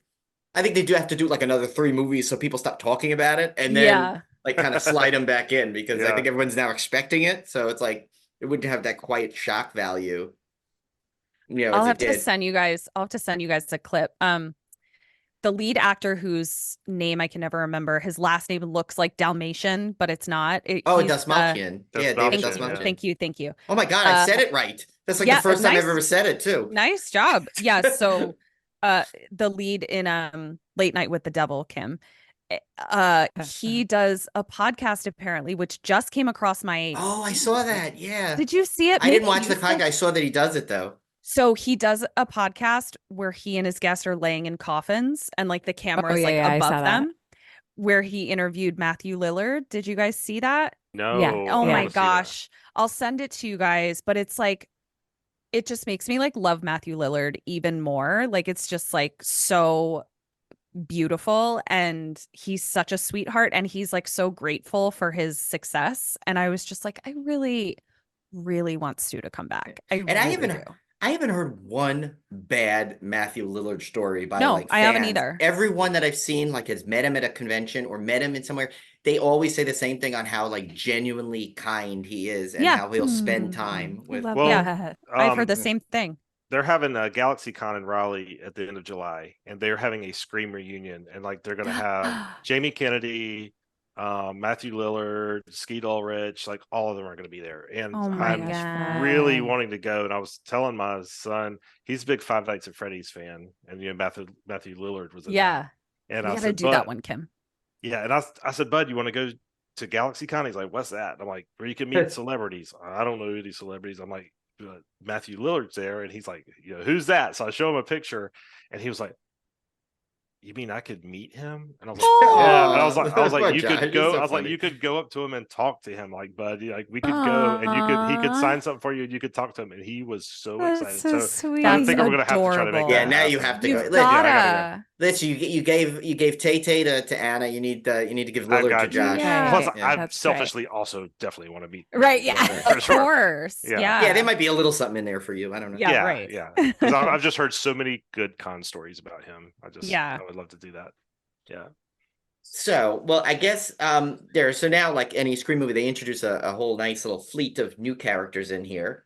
Why don't we How do you like want to do each- this one? I think we just run down like each person run down each one. Yeah, like I don't like all in one shot and then like Yeah, like all in one okay. shot. Because I think these are going to be brief. Yeah. Okay. So we have Quinn Bailey, played by Leanna Liberato, Ethan Landry, played by Jack Champion, Anika Kayoko, played by Devin Nakota, Danny Brackett, or Cute Boy, I guess as they call him in the movie. I was gonna put that. I couldn't remember if that's what they called him or not, but when I watched it again, that's what it was. Yeah. By Josh Segarra and Detective Bailey, who was called by Matt Romoli or whatever his name is. What is it? That's my favorite one that Mott we've Mole- ever seen. I Dermot watched that Mulroney? SNL Yeah. sketch again today. And Oh, they- that and- was so funny. And Jamie Foxx wrote some name, and I can't remember it now, but it was some combination, and I was gonna write it down so I could. Oh my use it, but God. I can't remember what it You've was. seen that sketch, right? You've had it, right? You got- No. Oh, you have it? Oh Will you my send God. that to Oh. us? Yes, Send it's that to us. basically I'll they send do it a to you. game show, and the game show is Dylan McDermott or Dermot Mulroney. Oh it. my God. Yeah, Our that's- episode that just came out today is it's Insidious. yeah, I remember you chapter said that. three. I was dying at that when you said that. The I'm like, oh my reward is God. it's like, we have this whole thing about those exact Yeah. two. Wow, Yeah. it's just in the It's It's like That's out there. It's like wild. yeah, it's and it's funny because they don't just like part of human nature. even look- We all feel it. yeah, and they don't even look different enough. They look Yeah. enough alike too that makes it even worse. You They know? do. Yeah, it's as if it's like if Javier Bardem and Jeffrey Dean Morgan were named like Jeffrey Dean Morgan and Dean Morgan Joffrey or something. Like it would Then he's a be- butler. Yeah. Hello, I'm Dean Morgan Joffrey. Yeah, Yeah. exactly. Yeah, no, it's so funny how that's the whole sketch. And when they did that, I'm like, my God, they're actually different people. That is when they did the so sketch, I was funny. like, Oh yeah, my you God. guys will are you- gonna crack up at that. Yeah, will there you was send an that to episode- us? And I'll Yes, send you I will- I'll send you the that'll Matthew be the- Lillard thing. that'll be the Yeah. first thing I will do when Yeah. we're done. Yeah. And there was like we did an episode. If you haven't seen this movie, it's one of the Hulu one, Into the Dark. It was the Thanksgiving one, I think, right? Where Yeah. Pilgrim? Pilgrim? no, the No, other it wasn't. one. It was a different one. It was a different one. Pilgrim was I liked though, but This one was also- more like a Lifetime thriller, actually. yeah, Oh, it was. fun. Dermoni Mulroney was he was the star in it, and he played like this like single father in it. And there's one scene where he gets so upset and he's screaming about the pumpkin pie, and Tim and I are just watching this for the pie, and we're hysterical. We're just like. It's so funny because yeah. when he gets I love angry, it. it's like to me, one of my favorite things to see is when Robert De Niro gets angry in a movie, and now when Dylan McDermott. Oh no, see, I said the wrong one. Yeah. Just They're call just him one Dermot person. McDermott. That's what he Yeah. is. Yeah. McMotley McDermott facial foam. I don't know, whatever. Yeah, when he gets angry now, it's like he's my second favorite angry person now in a I movie. love it. So, I love it. but yeah, we'll send that to you. So, what does everyone think of the new characters that sprinkle in here? As we said before, we like the side characters. So, Yeah. I think unfortunately, Annika, we didn't get to know her. And No. which is a never shame. will. I liked her, You know? actually. but a I little had bit- but I had a great idea for her death that they didn't do, that they missed the opportunity for. Oh, what is it? What? What is it? Oh. And I thought it both times I've seen it, that I've watched it. When she's crawling across the ladder, Uh-huh. her intestines should have spilled out. Oh, yeah. that would have been cool. And like 'Cause, caught like, on the ladder, so she's fell like pretty hanging deep. there. Yeah. Cause she like couldn't. She's Oh. crawling now because she And couldn't then hold it. she falls out, but they're wrapped around the ladder, so Yes. she's trying to hang Yes. onto the ladder by her Yes. intestines, Oh my and God, then I she love ends it. up falling. I love Can you that. fucking can you believe that they That missed would have been that? cool. Yeah, so Oh. And that's my thing with and that's her. what's funny is I'll give a little spoiler when we go to that. That was my favorite death in the movie, actually. Oh, And interesting. now it like doesn't seem as good because I- Ketrin's is I'm better. right with you, Sorry. Brian. I'm right I'm with you, Brian. sorry. Yeah. I'm so sorry. I Oh, ruined now it. it's what Yeah, it. you No, ruined you it. didn't root it. It's like now I'm like just thinking that needs to be Yeah. like in a I director's kind of cut like or something. yeah, I like couldn't believe that they didn't. I don't mind my favorite character, like it's so silly. My favorite character is Danny, cute guy, because like I think he's like this really wonderful positive masculinity character. Mhm. And like his entire premise of just being like, you shouldn't even trust me. Yeah, And like he not gets it. Yeah.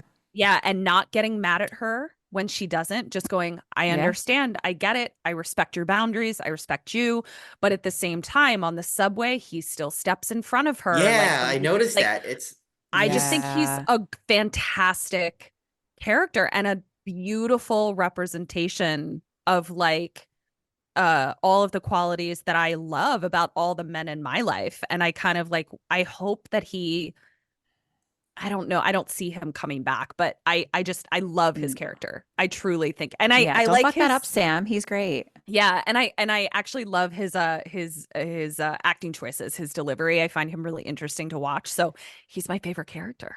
yeah, it's funny. As I was watching it today again, I'm like, I don't think enough is said about him because he's right, Yeah. and I do notice that he puts himself in front. He's a brave guy, but he's got that like tough look that you expect when you first see him. Mhm. Like, if they were trying to make you think that he was going to be like, I think they failed miserably. I think it was automatically I'm like, this guy's way too likable. No one's going to Yeah. buy it. He's Yeah. too good. He's too nice. It's not even a misdirection. I think you could just tell Yeah. they wanted a nice, good, wholesome guy. That I think it also leads to the tragic aspect of Sam's character is that he or Mhm. she now meets some guy that's like seems like this is exactly what she needs. It's Right after the wonderful. the, Yeah. the scum she dated in the last one, now she's got like the ultimate guy that like Mhm. I mean, I always thought a character based on me was going to be like that, but I no, I'm okay. No, he doesn't fall and trip enough to be me. But yeah, no, but but like I think that's like that is a guy like that, like when you hear like like oh his mother raised him right, like or something like that. Like I think Yes. that is like exactly what it is. they nailed the perfect character thing of that. And I thought, I like you loved said, it. and one of the best choices they did was when at the end like that, like how many times have you Mhm. seen it where the guy says, "Oh, come on, you're still think it could be Yeah. me?" Think No, could I'm be- the yeah. no. He took his macho like bravado that he physically had in this, and kind of took the step back and said, "You know what? No, I get it. Just be safe." And he just gives her a little kiss on the cheek, and Yeah. I'm like, didn't even kiss It's her on the mouth, just gorgeous. a nice little. Simple, I'm gonna Mhm. give Yeah. kiss on your cheek. Please be safe. We'll be waiting for you when this is all over, kind of thing. Yeah, And to he's me, a that's great such a fucking good written character. character. Yeah. Yeah. And Yeah. I don't think Yeah. it's Do you talked about guys enough.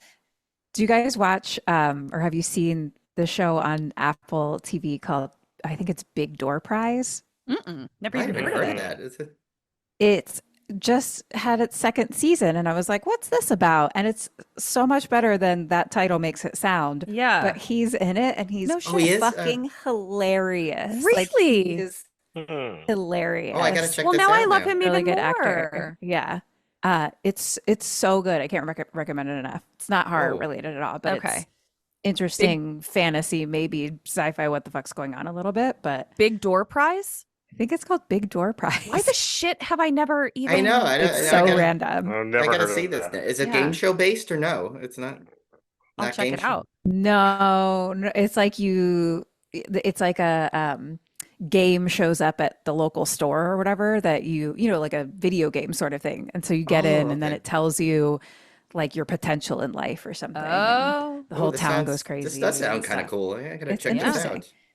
I will say Liana Liberato. I've actually been a fan of her. I don't know if you've seen Tim and I did this for one of the episodes, and we had like I think the producers on of her. Liana Liberato was in this movie called The Beach House, which was really good. Shutter still has it, I Did think. that? Did we do that? I don't think The so. beach house? No, Didn't you do it? Yeah. No, It's I've good. You guys, done. I think, would really like it. It'd actually be really good for it would make a great KK Sam episode because there's a lot of like choices, and she plays a really good know. character in that. And Like is very that smart is that character. Quinn? Yes, that the one who Quinn? played Okay. Quinn. And Got like, it. and she's in this, and she's pretty funny. Like the thing when she goes, "Oh, the slutty roommate," and she's like, "I prefer sex positive, but thank Yes. you." You know, Yeah. she delivers her lines really well. I- She's a really I good actress. really liked Quinn because Yeah, I I did like too. that she was like she said. I mean, people call her slut. She's like, I don't care. I'm out there having fun. I'm doing what I Yeah. want to do, and Yeah. she was not apologizing for it. She was out there doing her. I love that aspect of her character that she just Also, was if you great. aren't the sluttiest version of yourself in college, like College? you're doing it wrong. Like Come on. college is a place where you have the opportunity to be the sluttiest version of yourself, if and you're not everyone getting should do it.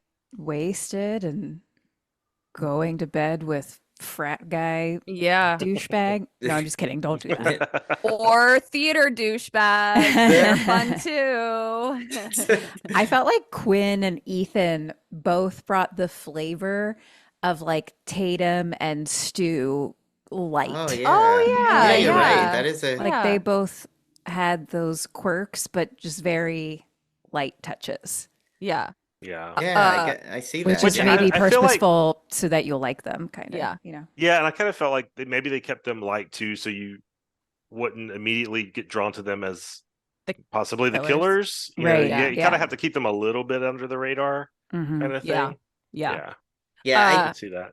I Yeah, don't and you know love what's the great? character. Oh, go ahead. Oh, sorry. No, I was just gonna say what's really great too about is that Quinn character's like, you know, so like so many times, like when when you see this in movies, and you know, Kedron, we said that especially in the '80s, so problematic the way a woman like you Mhm. know you know where she does if she has sex or she's slutty in it, they just demean her through the movie and through the other Mhm. characters. And in Mhm. this, I like how she instantly takes it back. Me too. You know, when they say that, she takes her character back. She's like, no. And she goes, I prefer sex positive. I'm fine with it. Good for me. Yeah. And, you know, obviously, spoilers, we're talking about spoilers here. And she ends up being, you know, one of the killers. It's like the one that I actually did not, you know, obviously, because, you know, they make her look like she's killed off. So I'm like, which I should have known better in a horror movie. That means nothing. Yeah, But that one definitely got me the first That was the time one I saw did it, not for guess sure. at all. I Yeah. actually, I kind of thought it was going to be Dingleberry Monroe. Me. Wits. I thought he would. I kind Ah. of guessed maybe him, but we'll get to Yeah. that later in our prediction. You know, our thoughts on that. But I'm running out of combos for that guy's name. There's only so many things with Forza. Dingleberry Mulberry Bush is my favorite. Oh, I like so. that. It's a good one. Yeah, it's double berry in there. I like it. Yeah, exactly. But yeah, I thought he was. I thought she was a good character too. And you know, it's funny that the Ethan was like he was Stu Light. I think he might kind of always had like this thing. I'm like, you know, they flat out tell you that he's, you know, they almost flat out tell you he's going to be one of the killers, you know, Yeah. kind of thing. But I still enjoyed him. Like I actually felt bad for him a little bit when he's like when they're yelling at him all the time. He's like, I was in econ, you know. Yeah. When Indy is just calling him Ghostface all the time. Yeah, She's like she "Get even away types from it. me." I loved it when she even AKA types it. Ghostface. AKA GF. Yeah. Yeah, I like that. Or she's like, stay away from me, He's so Ghostfacey. good. He was actually, I kind of wanted him to be a red herring because I felt like it was so obvious that he was one of the killers. I actually would have been fine if it had been Dingleberry, Mulberry Bush, and Quinn, and just those two. I love how his name extended so long now. It's Yeah. Yeah. While we were talking, I just looked up what Jamie Foxx wrote in the sketch, and he Oh. wrote Durble McDillet. Dylan. So there's another one for you, Brian. Durble McDillet. Durable McDillet. That's We gotta write these down. We need like Yeah. so Tim has a whole Google file from our friends chat of like band names. I think we need to start a Dingleberry Mulberry Bush. Yeah. I have the same thing in my list of You do? great Really? band names. Oh, Yes. Yes, we've probably got 50 band names. Yeah. And then I also have a list of like made up names where it was these two people playing a game on TikTok where one person would like hold water in their mouth and the other person would like say a ridiculous name and try to get the other person to spit water out. So Eric and I play that with each other sometimes. So I have like those names in there as well. There are things like I can't find it right now. If I find you one, gotta I'll tell you. Yeah. Oh, but that's it's- awesome. I it's love pretty weird names. Me too. Yeah. Oh, from our podcast, we're always we it comes off Yeah. as making fun of people's names. I'm not making fun of people's names. I delight in Yeah. unique names. I Oh love yeah, them. me too. I love them, and it's no disrespect to the people behind them. I just love unique names because I've got a very bland name, so I like unique names. I found that list. I'll send it to you guys of my band names, and I'll try and find the other one. Oh, we could send you ours too if you want. Yeah, it's so funny because they start off like you started off so organically because it's just us saying weird things all the Yep. time, and then we go, hey, that would be a band name, you know? Yeah. Egg Food Dead is on here. Ours is definitely not safe for work. Just fair Yeah. Definitely not Yeah. even close. Yeah, what was the latest one? Something with what was the one we just did the other day? Oh my God, these are so. Some I of really these I can't wait to can't- share these with you. some of mine I can't share on the podcast because Oh my God! Oh, that's right. They're that bad, huh? yeah, some of those are well, one of the tamer ones is Striptease Gothic. That's one of our. Oh, Yeah. that's great. Yeah.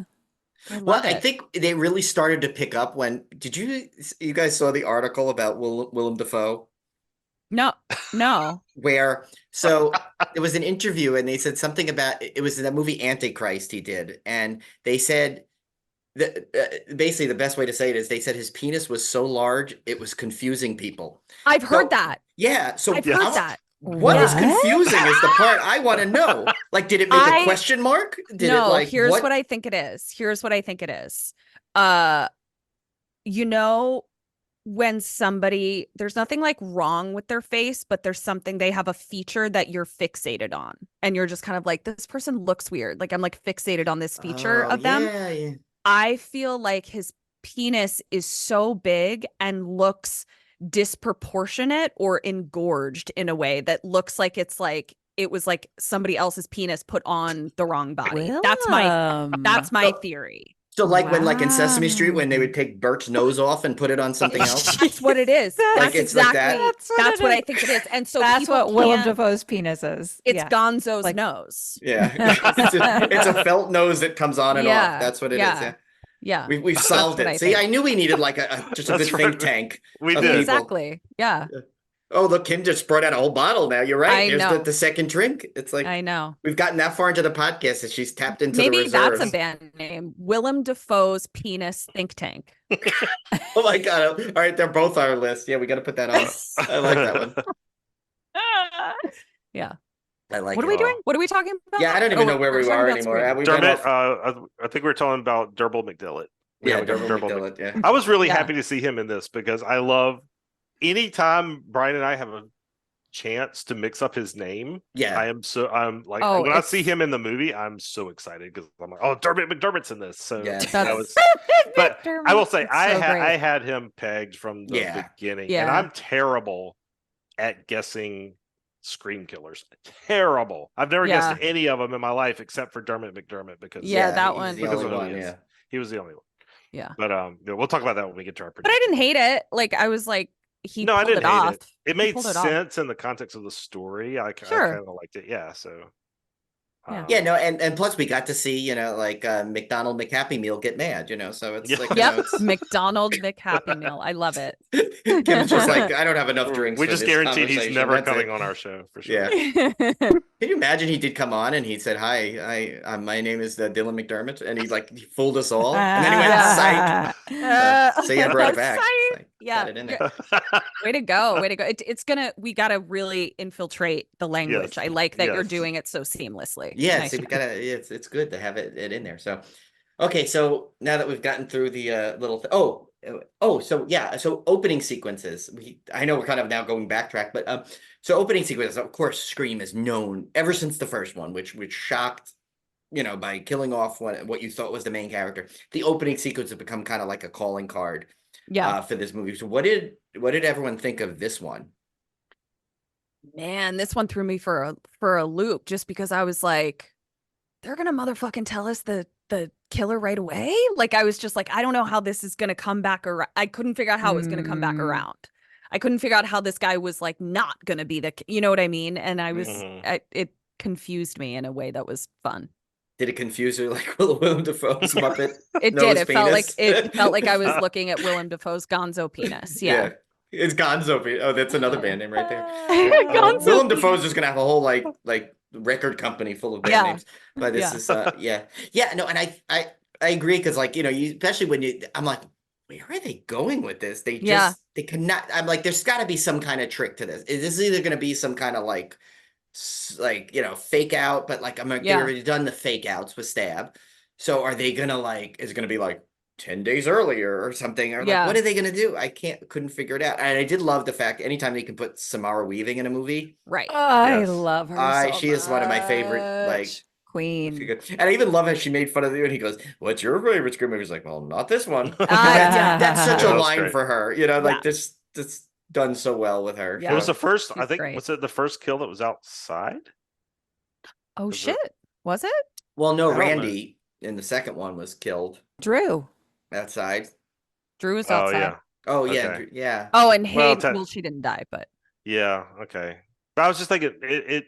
I But liked in it like because public. Yeah. like in public. Yeah, that's kind of what Public, More, yeah. more- Yeah. Well, Jada Yeah. Pinkett was in the movie theater, really. She oh, got true. Well, that's killed true. right in front of yeah. everybody, but they all thought it was part of the But That's yeah. true. But it was yeah, still different enough. Oh because- yeah. Yeah. And I think that's one of the things I liked about this movie is, and I'll go more on my final thoughts, but Scream 5 felt very much like what I expected Scream 5 to be. Mhm. And it ended up being very much, not that I didn't dislike it, but it felt very much like what I thought it was going to be, where Scream 6 was constantly trying to change things up to make I it agree. seem fresh. And I think that it's obviously extended to the opening sequence where it's like in public, it's outside, it's the guy's taking his mask off. Like it was crazy. And I'd kind of forgotten the opening sequence until I went back and rewatched it. And then I was like, oh yeah, this is like where everything was like, I had no clue what was going on. Yeah. Yeah. So Yeah, that was I really cool. completely forgot about this opening sequence. Me Yeah. too. As soon as Me Smart too. Weaving was there, I was like, Smart Weaving? Yeah. I forgot you were here. Yeah. I'm Yeah. I love her so much. Kim's she's so so cutely gay for Smart I Weaving. just love her. Well, they're doing Ready or Not 2 got announced, right? Oh yeah. Oh yeah. I We're can't wait. I love obsessed that with movie. Ready or Oh, Not. it's so good. I love that movie. Tim and I are So just great. upset we can't play Labatt's what's LaBelle's Gambit, that game that the Yeah, board the- game that's in the background. We Yeah. want to so play that game. Yeah. Fun. But yeah, no, you could put Samara Weaving in anything and I'll watch it because she's 100. Yeah. so good. And it's funny too. Yeah. I totally forgot. It's like a reuniting of her and Jenna Ortega with Babysitter Killer Queen. Oh right. Ooh. So they did that. That's We their haven't second. done Killer Queen. No, so we haven't. I didn't know that Yeah, Jenna you Ortega guys was need in to do that because you did the first one. I remember you did Yeah, such we a great did, job on the yeah. first one too. So, Cole. and that's where I first came into notice Jenna Ortega was in that. I'm like, wow, she's really good in horror. She's really gonna be everything. big, and I didn't think that big, but Well, I was shocked to see her playing the little girl at the end of Insidious. Oh, yeah. 2. That blew me mind. I was like, Yeah. wow, she's been in horror a long time. Yeah. Yeah. She's a veteran. definitely. I think to your point, Tim, what's interesting, like I feel like probably Scream 5, it was such a big deal that it was coming back and everything. I feel like it was like the studio probably had a lot more hands Oh, in everything, Mhm. a lot Oh, more yeah. control to be like, we gotta make it Lotta, specific yeah. and it's gotta Yeah. be this, you know what I mean? And then once Your it studio did exec well, voice is really good. Yeah, I yeah, it was know. spot on, right? Mhm. Kim's just she needs a whole soundboard. She I does. agree. I want like a Riverside soundboard for just Kim sounds. I agree. And then yeah, I think once it did well, they got a little more freedom in Scream Yep. 6. I think they Mhm. could like play Yep. a little Yeah, bit more. exactly. That is a good point because I think the first one, the fifth one, as much as I liked it, it seemed a little bit like little too formulaic where they couldn't really deviate much from what they wanted to do. But I think this one is like kind of, and it makes sense. Like I mean, sorry, I keep forgetting Mindy's character. She kind of even said it. Remember, she's like, "Oh, all bets are off on this one. This is." This is a franchise Mhm. now. We can do anything, kind of Yeah. thing. So I love how like they never lose that like magic from the first one Yeah. completely. They'll always have a little bit of that in there, which is what, is what everyone loves about these movies. So, I agree. but, so I guess what's everyone's favorite scenes? I guess we could do all these together. Favorite scene, favorite kill / because they might be the similar ones, and then favorite characters. We can do them all in one shot. Yeah. I'll say my favorite scene and my favorite kill. I already said my favorite character. So my favorite scene is actually sitting around the table making fun of the nickname Core 4. One, because it's just like such a sweet it's such a sweet scene. And Kim, Eric, D, and I call ourselves the Core 4, which is very cute. But also, like, from an acting perspective, those scenes are really hard to do. Like, they're really hard to like manufacture sort of like comfortable camaraderie, especially with like young actors. And I just felt like they did a really good job. Like, I really genuinely bought that these four people were really close, were like a family. And I love watching good acting all the time, ever, but I love it even more. Like, it really stands out to me in horror movies, because sometimes I do feel like they're like, oh, we don't need solid acting. We have jump scares. And I'm like, but what if you had both? What if you Yeah. did both? And so just as an actor, I was like, this is a tough scene. And they did a great job. That's a great point. That is true. Because I hate like when they just do a cheap jump scare or a cheap thing just for the. Yeah, yeah. And then my favorite kill, and then I'll shut up and let you guys talk, but is where this is where I'm was very reminded of Kim and I, and it's actually the last kill when Sam stabs Dinglebert Humperdinck for That's my ever. favorite one now. Dinglebert Humperdinck. Because I used to laugh Truly- at Engelbert Humperdinck on its own. which You don't is even like, need to how add is the that- Dingleberry. How is that a real name? Yeah. But she stabs forever, which I just love, because Yep. it's like, that's so realistic. Like, obviously with the adrenaline, like, you would absolutely just stab someone until they were extremely just, yeah. So I love that. But then there's this moment where Tara comes in, gives Sam a look like, oh my gosh, you're scaring me. So Sam stops, and, he's like, thank you, thank you. And then Tara looks at her like, no, that's not why I was looking at you. Like, finish this. And she like kind of takes permission to kill him. And Yeah. there's a part of me that is sort of always waiting for Kim to give me permission to murder stab people. someone? Yeah. And so, and like, I just feel like the dynamic of those two, of just like sort of Sam being kind of overprotective, angry, almost afraid of herself in a way, and just like living and breathing to make sure her sister is okay. Like, I relate to. And then Tara being like, please let me go. Please, please, please don't be so overprotective. I love their relationship. I didn't know I wielded so much power over you. Always. I'm always just waiting for you to tell me it's okay for me to stab someone. But then when you do, she's just going to go, Kim's my friend. Kim's Yeah. my friend. Yeah. That one, you had me cracking up with the Eric's my husband. Eric's Eric is my husband. Yes, Yeah. that one cracked me up. Did you hear that one yet, Tim? When they got that episode where they were talking about if they questioned her if he murdered someone, and she would just go, I don't know. Eric is my husband. I just finished the first Insidious episode. Okay. So I think it was I'm the almost second done. one, right? Two, I think it was yeah. yeah. Yeah. So those are that's my favorite kill, my favorite scenes, the end. Wait, who is your favorite character? Oh, I said that Danny was the boyfriend. Oh, cute guy. Cute guy. Okay, Miss Kimberly Burns. My turn? Yes. Okay. Favorites give me panic attacks, but Yeah. Sorry. the first thing that I thought of, I'm not fucking around, for favorite scene was the Core 4 scene. I swear to God. I just That's loved so it so cute. much. I mean, I it mean, doesn't kind of surprise me that we had the same scene. as our Yeah. favorites. Yeah. And kind of just in general, the whole Core 4 situation. And then even at the end when he holds up his fingers to be like, what? I know. It's so That's just my cute. favorite. Yeah. My favorite kill death is the actual final kill in the film, which is Oh. Ethan. Oh, yeah. when he comes Oh. Because I love that it's first Tara does it and she has a badass kill with him just to start. Yeah, 'cause that's she right. grabs the knife, drops down, and then he stabs her in the gut. And then she's like, bam, through Yeah. the mouth. And he's like, That one's oh, pretty dope. shit. So Pretty even dope. that was fucking badass. Yeah. Then the fact that, he's the one that comes, obviously, there's always a killer that Yeah. comes back. And then that he dies with the TV falling on him. From Kirby pushing it, it's just like so fucking great. Just the Yeah. callback to Stu, and it's just so good. It's just so He got- good. He got Yeah, it's great. Mockered. Mocker. He Mockered. did. Yeah. Oh, whatever happened? Didn't we do that with the Mocker Farms or whatever? What happened with those T-shirts? Why was Oh. we having Mocker Farms? I Because remember recall when we were that. watching, Me didn't we? too. When we watched, Oh, that was during a watch party. Yeah. we were doing the watch party, and we were saying like he must own a farm, and we were going to do the Mocker Farms. Yes. Oh, right. I remember that. I expected to be wearing my Mocker why Farms did- T-shirt by now, but Why didn't we do it? Why did we say that?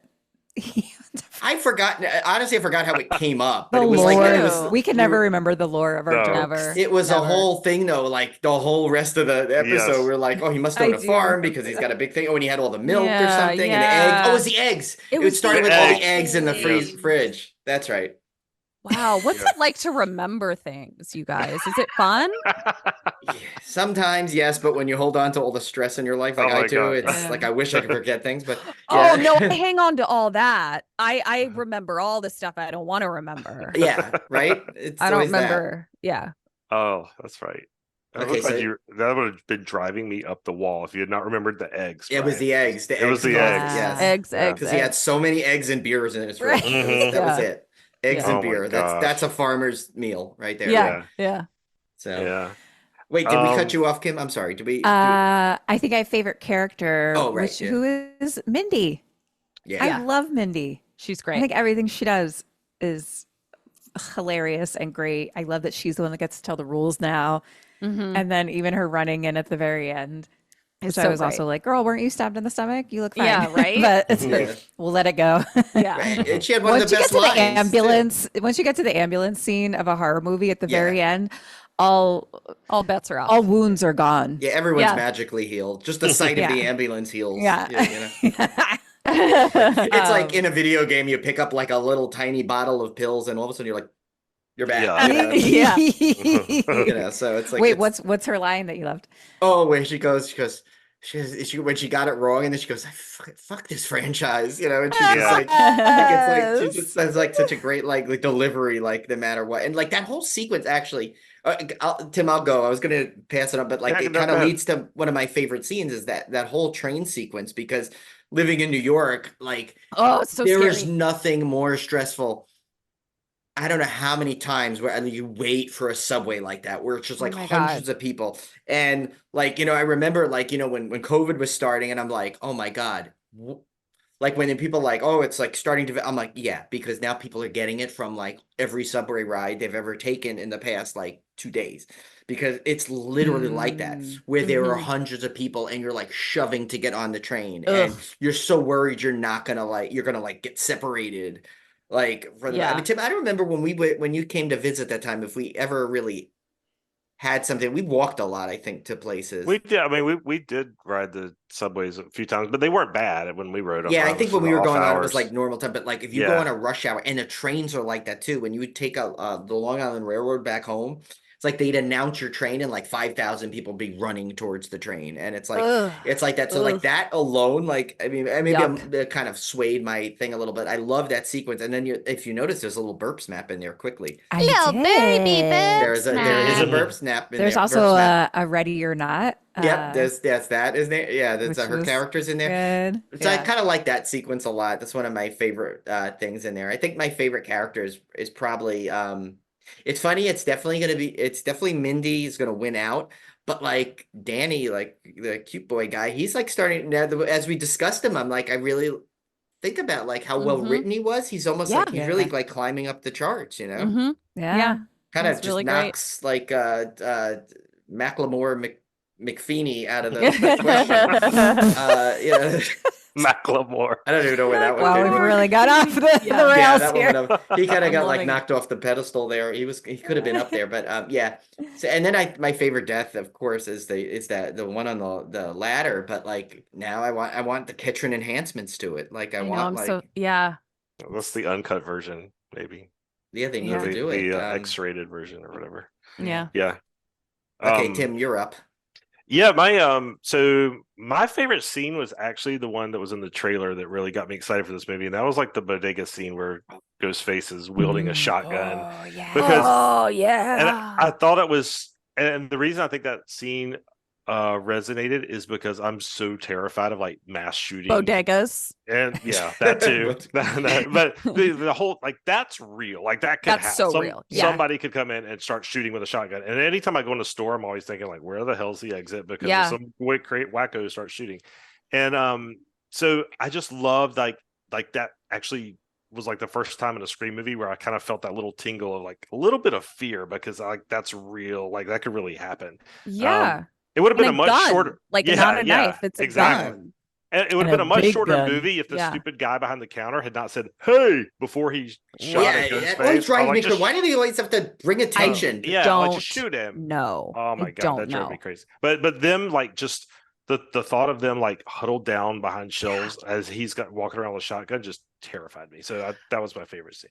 I also always think about like same. I always think about like the logistics of like how they had to like crawl on the ground, and I like when movies remember that things would be harder than we think they are. Like for instance, they're crawling across broken glass and you can't react to the glass going through your skin, which it inevitably was, plus the sound that glass makes as you crawl over it. Like I thought all of that was great. I totally agree. That is such a great scene. Yeah. That might be my favorite kill scene. If I had to pick like a kill scene and then a not kill scene, that the bodega, I might agree with you, might be my favorite kill scene. Yeah. My favorite death, well, I have to agree with Brian, was Anika's going over the ladder. But the reason, and that was another one that kind of scared me because I'm terrified of heights, even though I love roller coasters. Yeah. But like being on heights where I'm not restrained. Oh yeah. And I did Yeah. recently we went to Myrtle Beach and we went on a ropes course thing with my daughter.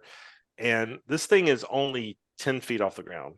12 feet off the ground, maybe 10 or 12 feet off the ground. It's not high, but when you're up there, even though I'm fully strapped in, I've got a rope, I'm on a thing that I'm sliding around, and even doing that, like my hands were just shaking. Like I was terrified, and it's just something about those kind of heights. So I know, like, if that had happened to me and I had to crawl on that ladder, like I would have fallen. Like I just would have been so jittery, nervous. I would have just fallen through. Yeah. But So you ziplined to Dollywood that time, Tim. You're pretty good there. You didn't seem to get nervous. Yeah, I don't know. The zipline didn't bother me, but maybe because you were kind of in something a little bit. Yeah, but it's like when you're like, because like those ropes courses, you're going across ladders, and like you can potentially step off of the ladder. Or the rung or whatever, you could potentially step off. And even though the workers there are like hanging from the thing, like, hey, how you? And they're just like they don't care. They do it all day long. But me, man, I was completely petrified. My daughter got so mad at me because like I did one loop around. I was like, yep, we're done. And she's like, no, we gotta go up higher. I'm like, nope, we're done. Nope. But, yeah. Another time, I'll tell you my rope course story. It's oh my god, you can imagine. But yeah. I don't know why I got talked into doing another ropes course. I don't. Anyway, favorite character is also Mindy. I'm a huge Randy fan from the original movie. Like he was not. I was not as outgoing as him, obviously, or as crazy extroverted, but he, from a movie nerd perspective, he was me. So I really identified with that character of just the love of movies and the love of horror movies. So Mindy is basically Randy's spiritual successor. So obviously I just had to love her for that. Yeah. So that's mine. I love that. I liked it too because Randy, Mindy, and the whole familial connection. It was so written. So she's really written well if you look at like her whole history. You know? She really is. Yeah. She is. And also talk about she's got a real tough job as an actor too, to have to spell out all of that. She's literally, her lines are rules and she has to make them interesting and conversational, and she does a great job. Yeah, she's Exactly. just fantastic in all of her stuff. So let's see. Oh, okay. So we kind of touched on this before, the killer reveals. Like, was everyone like satisfied? Did you any surprises? And where does it kind of rank amongst like the previous I liked reveals? it. I thought it was great. As I said, if Ethan hadn't been there, I would have been fine with that. I didn't like mind him being there. I just was kind of like, there's a lot of cooks in this kitchen right now. A lot of killers. I have Yeah, three. I You got three this definitely time. had an idea that Doozy McPurley was the Doozy killer. McPurley. Kim was so Uh, silent through that whole thing, and then she just comes back with like a zinger. I love it. Yeah, Doozy McPurley. I can't remember the first time I watched it if I thought Ethan was or not. And then Quinn, I had no idea. I thought she was dead. Yeah. I definitely thought she was dead. So that one I really liked. And especially the moment when they're like third person and she says Yeah. Mindy. Like there's no one Yeah. else. Who Yeah. else would it Yeah. be? You know? And Oh, I because remember. Quinn's Yeah, I did dead. like that too. I like that a lot too. So I Yeah. definitely had no idea about the Quinn reveal. And I truly can't remember. I think I wasn't sure about Ethan. I also like the switch of Kirby. There was a Mhm. minute where I was like, wait, is it Mhm. Kirby? Yeah, Yeah. that was. That would be a Yeah. cool reason to bring her back, you Yeah. know? Yeah. And it would make sense. Yeah. That's So true. I think yeah, it definitely flipped me around a little bit back and forth, Mhm. which I liked. I definitely liked. Yeah. Yeah, it's weird for me because I feel like I'm terrible at guessing who the Scream killers are, and I'm completely clueless. Unlike my wife, who could tell you the dialogue down to the letter. 'Cause Yeah, she same with she could Julie. predict everything in any show or any movie.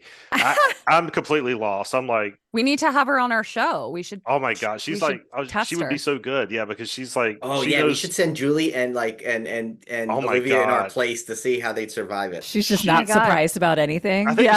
I think She's she just kind of like, yeah, I has know. like she Yeah. kind of like has this like she's not a writer, but I think she taps into the writer's brain and she kind Right. of knows what to expect. Whereas I'm a complete dumbass. And I'm sitting there going, oh wow, you know, like the twist everybody saw coming. I'm like, oh wow. Well, yeah, and like, well, Tim always jokes. He calls my wife Julie the fixer because she like manages to like figure out situations so easily. She's Yeah, always like she's a solving problem problems. solver. Like Yeah, she saved you like what, like $500 or something on your Ooh. on your trip that Fix time or me, something. Julie. Yeah, yeah. jeez. I mean, Well, Yeah, she, just anything. 500s. and she doesn't get scared in the haunts. It's funny. I've seen her get one startle in a haunt, and it was at Really? It was at Magic Yeah, Mountain. never. In fact, we were in the Halloween house That's at impressive. Wow. Halloween Horror Nights, and she was walking through, like she just walks and doesn't like deviate from her path. Literally, she was walking so steady ahead that she like almost interrupted the scene between Loomis and Michael Myers. He comes out and he's like, They were having a like, shootout. yeah, Yeah. like, and she's like, he like slices the knife right behind her head, doesn't phase her, doesn't. Is she a the- superhero of some she kind? is, I mean, in many ways, but in So that is way it for just sure. you two going through screaming like little Yes. scared kids, and I'm then the usually wives are laughing at like, Tim "What's getting up?" startled. Yeah. I'm usually pointing and laughing at Tim I'm scared jumping. of everything. Yeah. Me I jump too. at everything. I'm clawing whoever I'm with in houses. Mhm. Oh, I yeah. just I Okay, can't so I'm even you, handle addicted. you, D, Eric, and Ketra need to, like, if we do like one a not scary farm or something, you should do it with us. Yes, would that'd be love so that. fun. You should, I and then wonder we'll what fly Tim D- and Olivia out. Yeah, I wonder what D would be like in a haunted house. Does he come to anything? I feel don't like he think would so. be From the little I've seen, less he than seems like he'd be phased. like he'd just be super cool, like Yeah, and just kind of like that's what I walk through expect and like too. Yeah. be like you're just impressed with it all, you know. Yeah. Like, Yes, he would like, He oh, that's would, cool. yeah. That's cool. It's Yeah. not like he's too cool for school. It's more like, oh yeah, that was pretty fun. That was pretty Yeah. cool, but not Yeah. Yeah. getting jump scared. Yeah. Whereas Yeah, me, I'm like- jumping out of my skin. Yeah, I'm Yeah. such a chicken in this, which is so dumb because I- it's like I mean, it's like I high am school kids, too. and they're like, Yeah. I'm like, why are they scaring me? I don't know. They scare me too. I get it. I get it. But yeah, it's yeah, go well, ahead. Back to what I was saying. yeah, sorry. Because I had a good name for our Dermot guy. Oh, no, that I yeah, have we gotta to get back that I to get to. But anyway, So what I was going to say is I don't predict any of the killers, but I always feel somewhat disappointed by the reveals. And I was Mm. like, why is that? Why am I disappointed when I couldn't figure it out? And I think it's the disappointment of it being over and like Ghostface. Oh. Like, you know what I mean? Like I feel like it's Yeah. like I like Ghostface so much that like the disappointment of Ghostface no longer there because he's this guy. He's or revealed. Yeah. He's Yeah. revealed. This guy. And I think that's always that I think that disappointment's not coming from the who was revealed, is the reveal itself. So that's kind Aw. of what my thing was. But going back to Dimwit McDumbass. Dumbass. It was good. That was the one time I actually kind of predicted it. And the reason why is because he was a cop and he was and I saw this in the in one of the trivia things too, when they were talking about who killed who, when they go back and people figure out who killed who. I was looking yeah. at that this time around watching and I it. picked up on that with the shotgun because I'm like, who else would know how to use a shotgun but like a police officer? Yeah. And so I picked that up the first time, and that's the only reason he was always in my back of my mind as a suspect. Although I thought it could have been Kirby as well. I got flipped by the little Kirby twist thing as well. Yeah. But yeah, so but I was fine with the I think it's certainly a better reveal than some of the Scream movies, where the characters just came out of left field and you're like, what? And so Yeah. I agree. Yeah. Yeah, I would. I've got a movie in mind that I'm thinking of. Yeah, sometimes they're real wild. Yeah. No, I feel that like I think like Dongle McGonagall was the only one I knew for sure that was in there. But the other That was like a little Harry Potter reference. yeah, I know. Yeah. I threw that in. I purposely watched Ketrin Square when I said that one to see if she'd get that one. Dongle McGonagall. Yeah, but so I think he was the one I think that was a given. I just didn't know like it was the motive I couldn't figure out. And I was gonna say I really liked the way they brought motive back. They kind of brought the motive back for like almost all the Screams combined a little bit. Like, they kind of like, obviously they had the like the where it was Mrs. Loomis, the revenge thing. So you had that element. You had the little bit of the the one of kind of like, well, actually maybe it's more just that one. I guess. Yes, think about it. The beginning reveal where that one, yes, okay, where Ghostface and you find out these guys are just trying to like finish. Yeah, that one. Okay, yeah, I think that's where I got confused. I thought that was cool because that was like, oh, they just took away the motive that I thought might be the motive for this whole movie. Yeah. They showed it right up front and just took it away from you, and you're like, well, it can't be that. So so smart. that I really didn't think about that. Yeah, so I really had no clue what the motive was in this one. Good call. That was, and it was interesting how they like, it was like basically the other sibling, and I think for once I think the most creative reveal was the Quinn one, because I never saw that coming. Not know so much that she was dead. It's just that you almost forgot about her by that point. Because so much was going on, so you kind of forgot. You wrote her off as dead. Not that she couldn't come back. You just didn't think about her anymore. Yeah, and the Annika death happens right after hers and is so much more dramatic. And that's more memorable. Remember that one. Yeah, you kind of just forget about it. It was really well written. If you look back and think about how everything played out, it was really well written. This could be overall the best written one since the first one, I think. If you think about all the little characters and all the things we've been saying, like the way they wrote each character, they had their moment. They had they kind of stayed true to it. It was really just overall really well done with that. Yeah, I agree. So overall, I think we kind of were all in the same opinion here that we liked it. So how do you feel that fit into the to the franchise as a whole? Like, and where would you kind of rank? You don't have to rank all of them in a row, but like, where would you kind of put it in a ranking? And what you thought of it, like how it fit into the whole franchise as a whole? Yeah.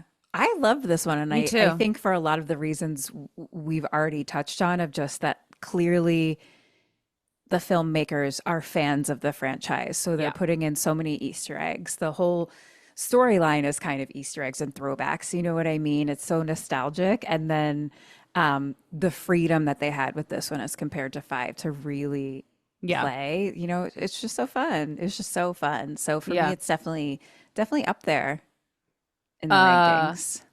Yeah, for me as well, this is up there actually, because I don't I don't really like the motive of like we're making a horror movie in real life. Like that's eye roll to me, where I'm just like, I don't.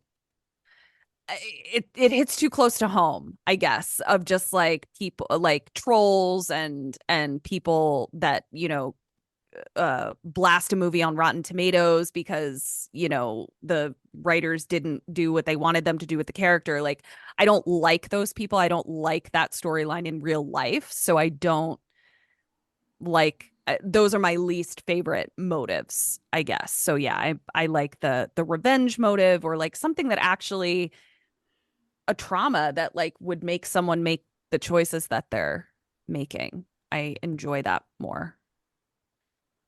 Yeah. What Yeah, about you, Tim? this one would fall number 2 or maybe number 3. Obviously, the original is going to be number 1. Yeah. Obviously. The only reason I would put this one possibly at number 3 is because, and even though I know it's ranked, if you look at like other people have ranked the Scream movies, Scream 2 is sometimes ranked towards the bottom, but I really have a special place in my heart for Scream 2 just because I remember it's a nostalgia thing for going to see Scream 2 in the theater, and I was so excited about it. And I think I love it more for the nostalgia than the actual quality of the movie, Right. kind of thing. So sometimes I rank Scream 2 as my second favorite. And then I also really like Scream 4. So Yeah. but this one I think it has to go top 3 for sure. I just loved there's not a whole lot of fault I find in it. And I definitely put it over Scream 5 any day. I agree. I think it's definitely better than Scream 5. So I yeah, agree. I would say top 3 for sure. Yeah, same.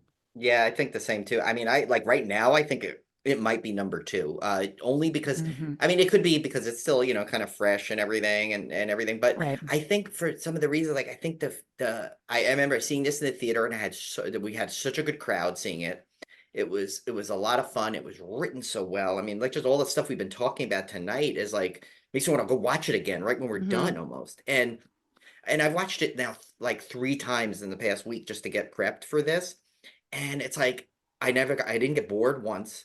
It kind of gave me the same, like it had all the same things I liked about the first one, I think. And Yes. I would agree. and I Yes. think that's where it pulls it so up there. And it was, and it's like I know some people say like, oh, come on, but it didn't have Sydney in it. But Sydney is always, whether she's in it or not, she's always present. Yeah, just like Billy.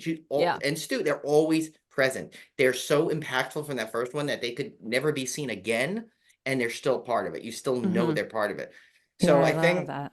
I couldn't find like much wrong with this one either. Like Tim said, it's so good, and plus even like the Dirkus McGurkus being in there is like just an added bonus. I had to throw him in one more time. Oh I my love it. god. I love it. Oh, poor So guy. good.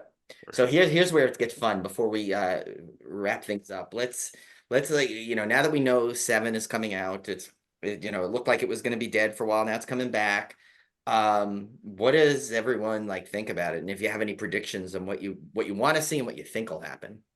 I'm gonna go Red Tim for a minute. Oh, I'm gonna go Red Tim for a minute. Let's hear it.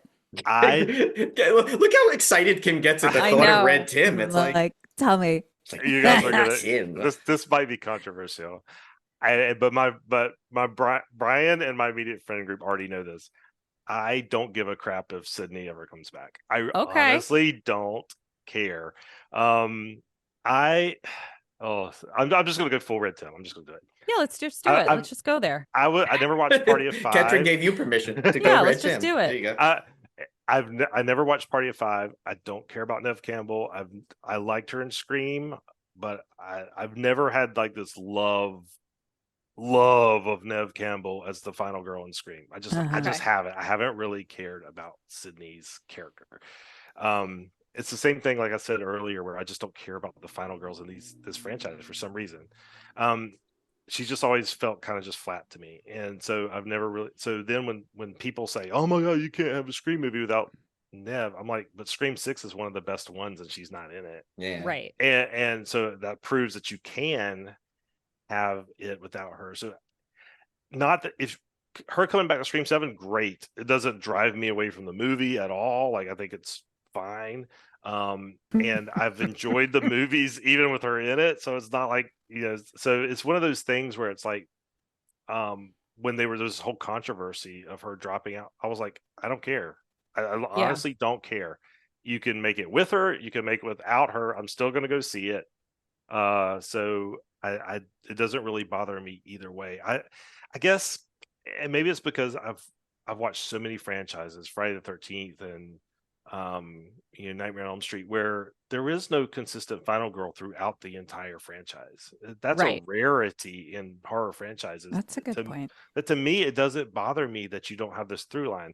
I mean, Halloween, yes, it was great that they brought Jamie Lee Curtis back. I thought it was awesome, that she made returns in later movies. By the way, Red Tim, just so you know, was really started with Halloween Ends. It is. That's where that came from. But Red Tim really came out. I mean, rightfully so, I'm sure.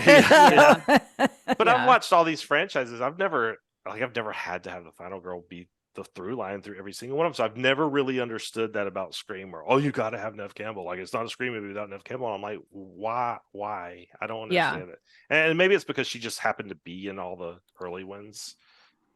I get it. It started to become a pattern. So you don't want to break the pattern. But so Scream 7, I don't really know what to think. I'm a little trepidatious about it because of all the turmoil and controversy. Like, I'm like, are they going to be able to pull a good movie out of this? The rumor that I heard, I don't like, which was the rumor that they were going to just basically retcon and make 5 and 6 be fictional or something. Like, I hope they don't do that. I would. That would make me Red Brian. You can't. I mean, have you heard that? Oh, Like, no. Like, there's... So wait, like then it's like the Halloween franchise. They like that. Their Halloween 3. No. Like, there's a rumor that or something. I don't know how much. Then we need a flow chart of how the Scream franchise works. Yeah. Is that what you're saying? I don't know how much stock to put in this, but there was a rumor that Scream 7 was going to be like, the opening would reveal that Gail Weathers had written the 5 and 6 as stab movies, and they never really existed, and Dewey was still alive, and they were still married, and blah blah blah. So I did see that. Yeah, I just saw that. That was just the other day that popped out, right? Yeah, and it may just be complete nonsense, but if that happened, I think I would be super red too. And some people are like, "Oh, that sounds awesome." And I was like, no, that's not creative enough. Here's their chance to be creative. I think it's also a slap in the face to fans. I hate when people do that. Like, I don't love that. I don't love that. Mine's a purely like from a financial business standpoint, like with the amount. No, I'm just tell us, Ketra. Well, tell us the business. I'm interested to hear. Whenever there is controversy about a woman not getting what she asked paid for, enough. I don't, especially if it's like a franchise like this. Sydney is really loved as a final girl. I am immediately Red Ketrin, I think, a little bit, where I'm like, the executives make so much money. I'm like, there's not a scenario where you couldn't have afforded Neve Campbell. There's not a scenario. That's bullshit. That's not true.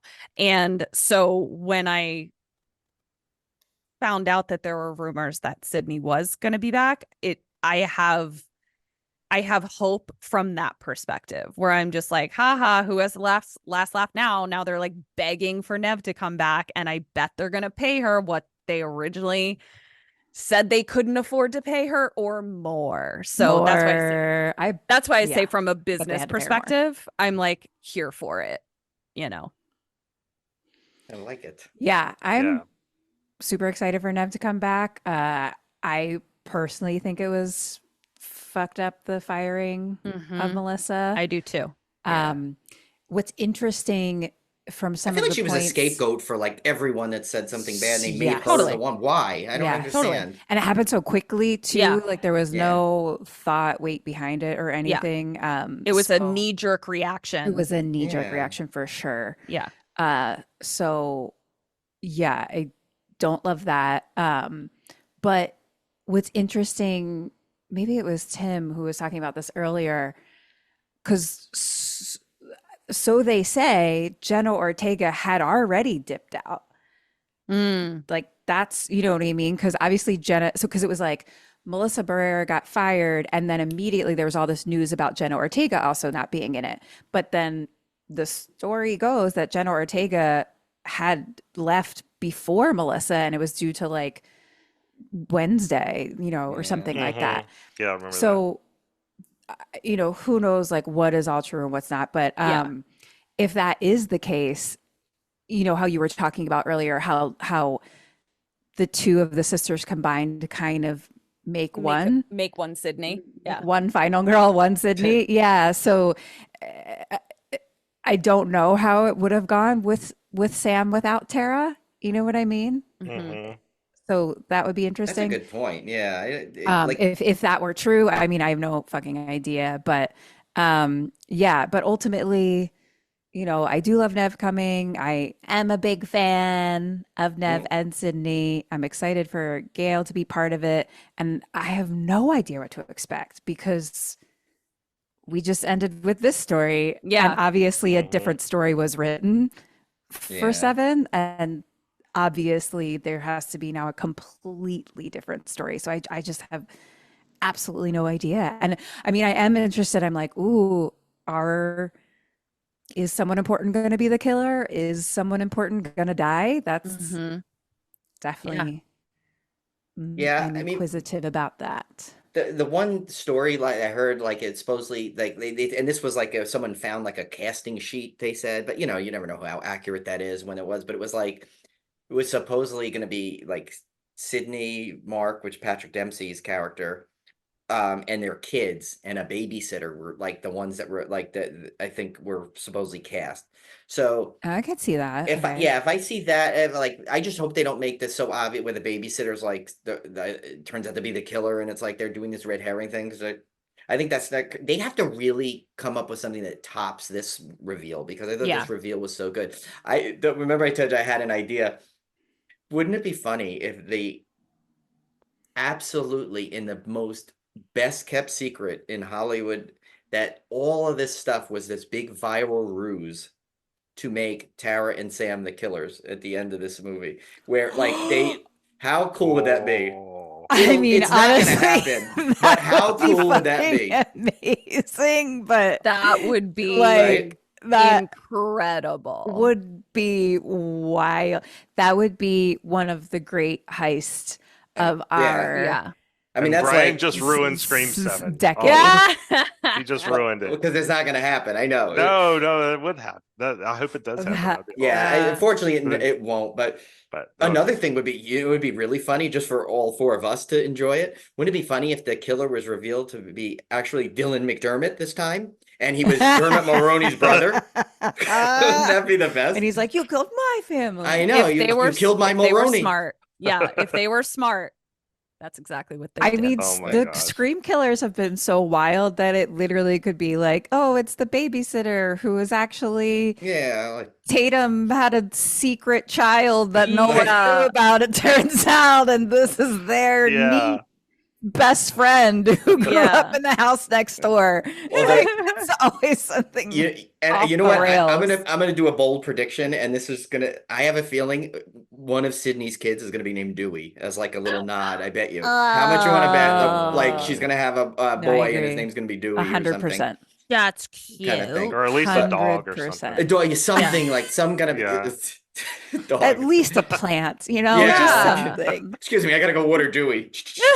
Yeah, And then Gail's like, your plant's name is Dewey. I know. Yeah. Aw. Oh, this is like that's the thing. Like how it like I'm just wondering. Like I don't want them to fit everything in like cheap. Like I don't want them to start over with the nostalgia again. They need to like somehow move Yeah. this forward a lot now, because Yeah.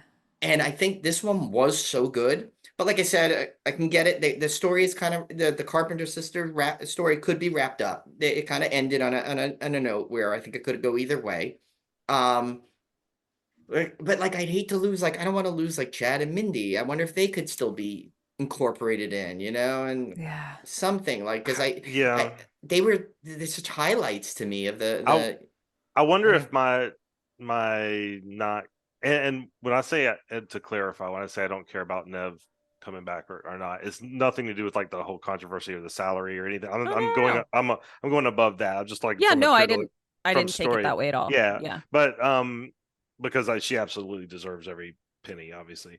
But I do wonder sometimes. I think is my hunger for like a fresh start that could kickstart like a whole new era. And as when you bring Nev back over and over and over, I feel like you're Mhm. going back to Going backwards. You're retreading the Scream 5 Yeah. ground where, oh, this is predictable. I know what it's going to be, and I'm kind of wanting that new trilogy. And Scream 6 like kicked off what could have been a new Yeah.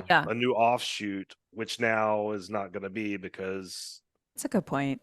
yeah. So Yeah. I maybe that's part of my thing, but Yeah. I'm gonna go see it either way because I'm a Franchise fatigue, if you Yeah. will. Yeah, exactly.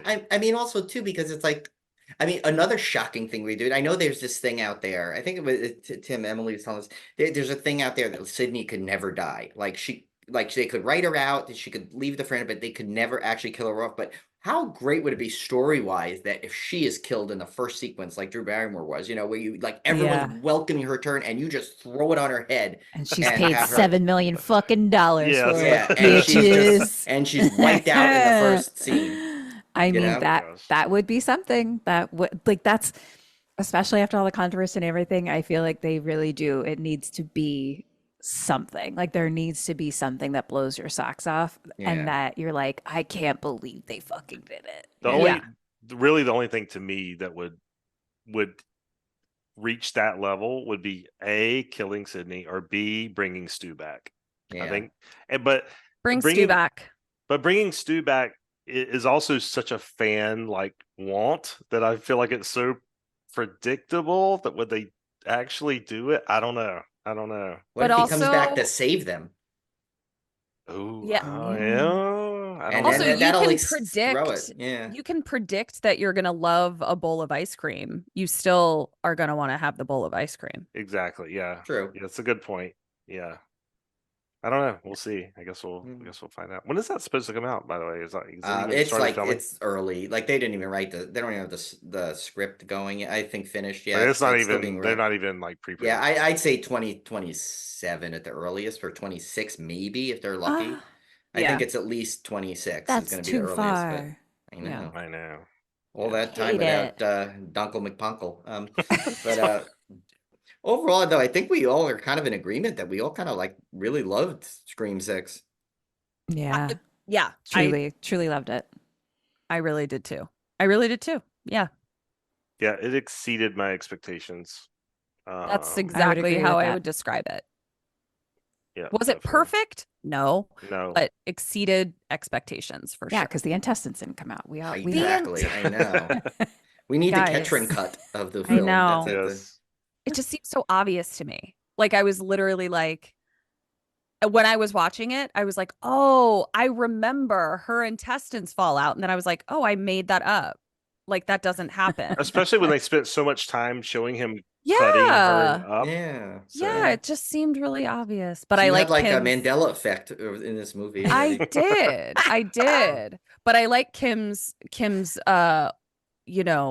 yes and to that, which was that she's swinging from her own intestines. Yeah, right. That's why you and I make a good team, Kim. That's right. And Yeah. someone We could know how to yo-yo kill her a back bitch. up and down. No, that's Yeah. terrible. That's bad. Core 4. Yeah. There we go. All right. Well, this For was listeners, fun, we though. all just awkwardly I know, we all high-fived awkwardly each other all through zoomed We were Zoom. like, in. what is So- happening here? We're like, that was silence. I don't know what's I going was- on. I was doing it. Yeah. It was just as cool and not awkward as it's meant to be in the film as well. Yeah, exactly. see, we were just so good at it. That's we were too good at it. Is that we Yeah. made it so real. Yeah. Oh, well, this gosh. was so much fun, guys. I'm so glad Yeah, we thank got you to guys finally so do this. Fun. So much I'm fun. I glad we wanna do finally made it more. happen. I know we have Yeah. to do like other movies that you both see together. Like we should do Yeah. like pick some roundtable movies to do Oh like my God, I this. would love that. I love the This round is table. this is super fun. Yeah, no, roundtables are always a fun kind of thing. And, it's like it's good because you get to chat. And like there's stuff that I didn't realize. If I don't think if I would have, if you guys hadn't brought it up, I may not have like picked up on some of that stuff. That's why these are fun. Same. I agree. Yeah, we'll figure Yeah. out what our next roundtable will be because this was super fun. Yes, I Yeah, thank enjoyed you it. so much for having us. Oh my God, anytime. And just to finish off, I just want to say too is that it meant so much to have you guys on because well, we did develop this friendship over the years, and it's like when you think about it, like, we both have podcasts, and some things like that, there'd be this competitiveness. But I know Tim and I have said this so many Yes. times. We like every like success you got, we get so happy for you guys because it's like it's so deserved, and like we were like so happy. Like when you guys got the dread thing, we are like, that's so awesome. They so deserve that, It's like, Mm. and it's like, and like that's why I tell everybody, like when we bring up podcasts, I almost always will bring up yours too. I said like, oh, but if you like this, you got to also listen to this podcast because they're like, Oh, they're so You good and stuff like that. guys. that's so So sweet. Well, when we play the Hollywood Bowl, you guys can come do a show with us at the Hollywood Nice. Bowl. Yeah. we'll come out. It'll be I'll a come out and double I'll probably feature. fall into the. I'd have it. Tim will be like, no, that's true. He really will trip. He really will. He Tim has really seen will. me Can't. walk into poles. I mean, like Yeah. it's I can't even. It's like Yeah. there's too many of my things. I But love it. yeah, but thank you guys so much for coming on. Yes, It thank means so much to us you. that you took the time because I know I ramble for 2.5 hours. It was. What have you? I know. Excuse me. I mean, This is normal for us. Yeah. I don't think it is for Tim. That's why I think Tim we stretched. We made him read. No, hey Tim's No, he's used to it. now. I've been looking forward to this for Yeah. forever since we first Aw, announced it. So yeah, us I'm too. super excited. Yeah. Us I too. do We think love you guys. what I would love to do sometime too is because we never really I would love to if Tim and I tell you guys see if you guys could survive too. Like it'll be fun together because like I Oh, think you flip guys it. make such a Oh, great that would be like cool. I Yeah. love that idea. Let's do Yeah, it. like we if need you're to find sounds really something fun. good and then like have you guys do it. Of course, I'm gonna have to like listen to like a whole bunch of your episodes again to make sure I get it all. Like with Tim and I be confirming, we're like, okay, how do they do this part? Yeah, the whole game thing this still mystifies me. Oh, I would. How you I guys know come we up never with want to that. make a guest do all of that work because it's Yeah. like so much time. Well, I think but it was if so you're funny that down, Tim and we're I down. literally tied to the half point that time when I we know that Yes! was crazy. That was not. was Anybody that listened wild. to that episode, that was not planned at all. No, not at all. Because I That's think I got amazing. that bonus point is what got me to get there. Yeah. And because then I kept using that same poor excuse for the painting throwing and like And then even though Kim's telling me no, the painting's not there anymore. It's not in the other room. I think that sounds really fun if you guys Yeah. wanted to do that. That would be a blast to do a full like Yeah. crossover episode where you guys tell us a movie. That sounds super Yeah, because fun. that would be That would be fun. I cool. mean, we don't want to like I don't want to impose on it, but like No, I think it kind of sounds super we'll have to fun. plan that. Yeah, Super I love it. cool. awesome.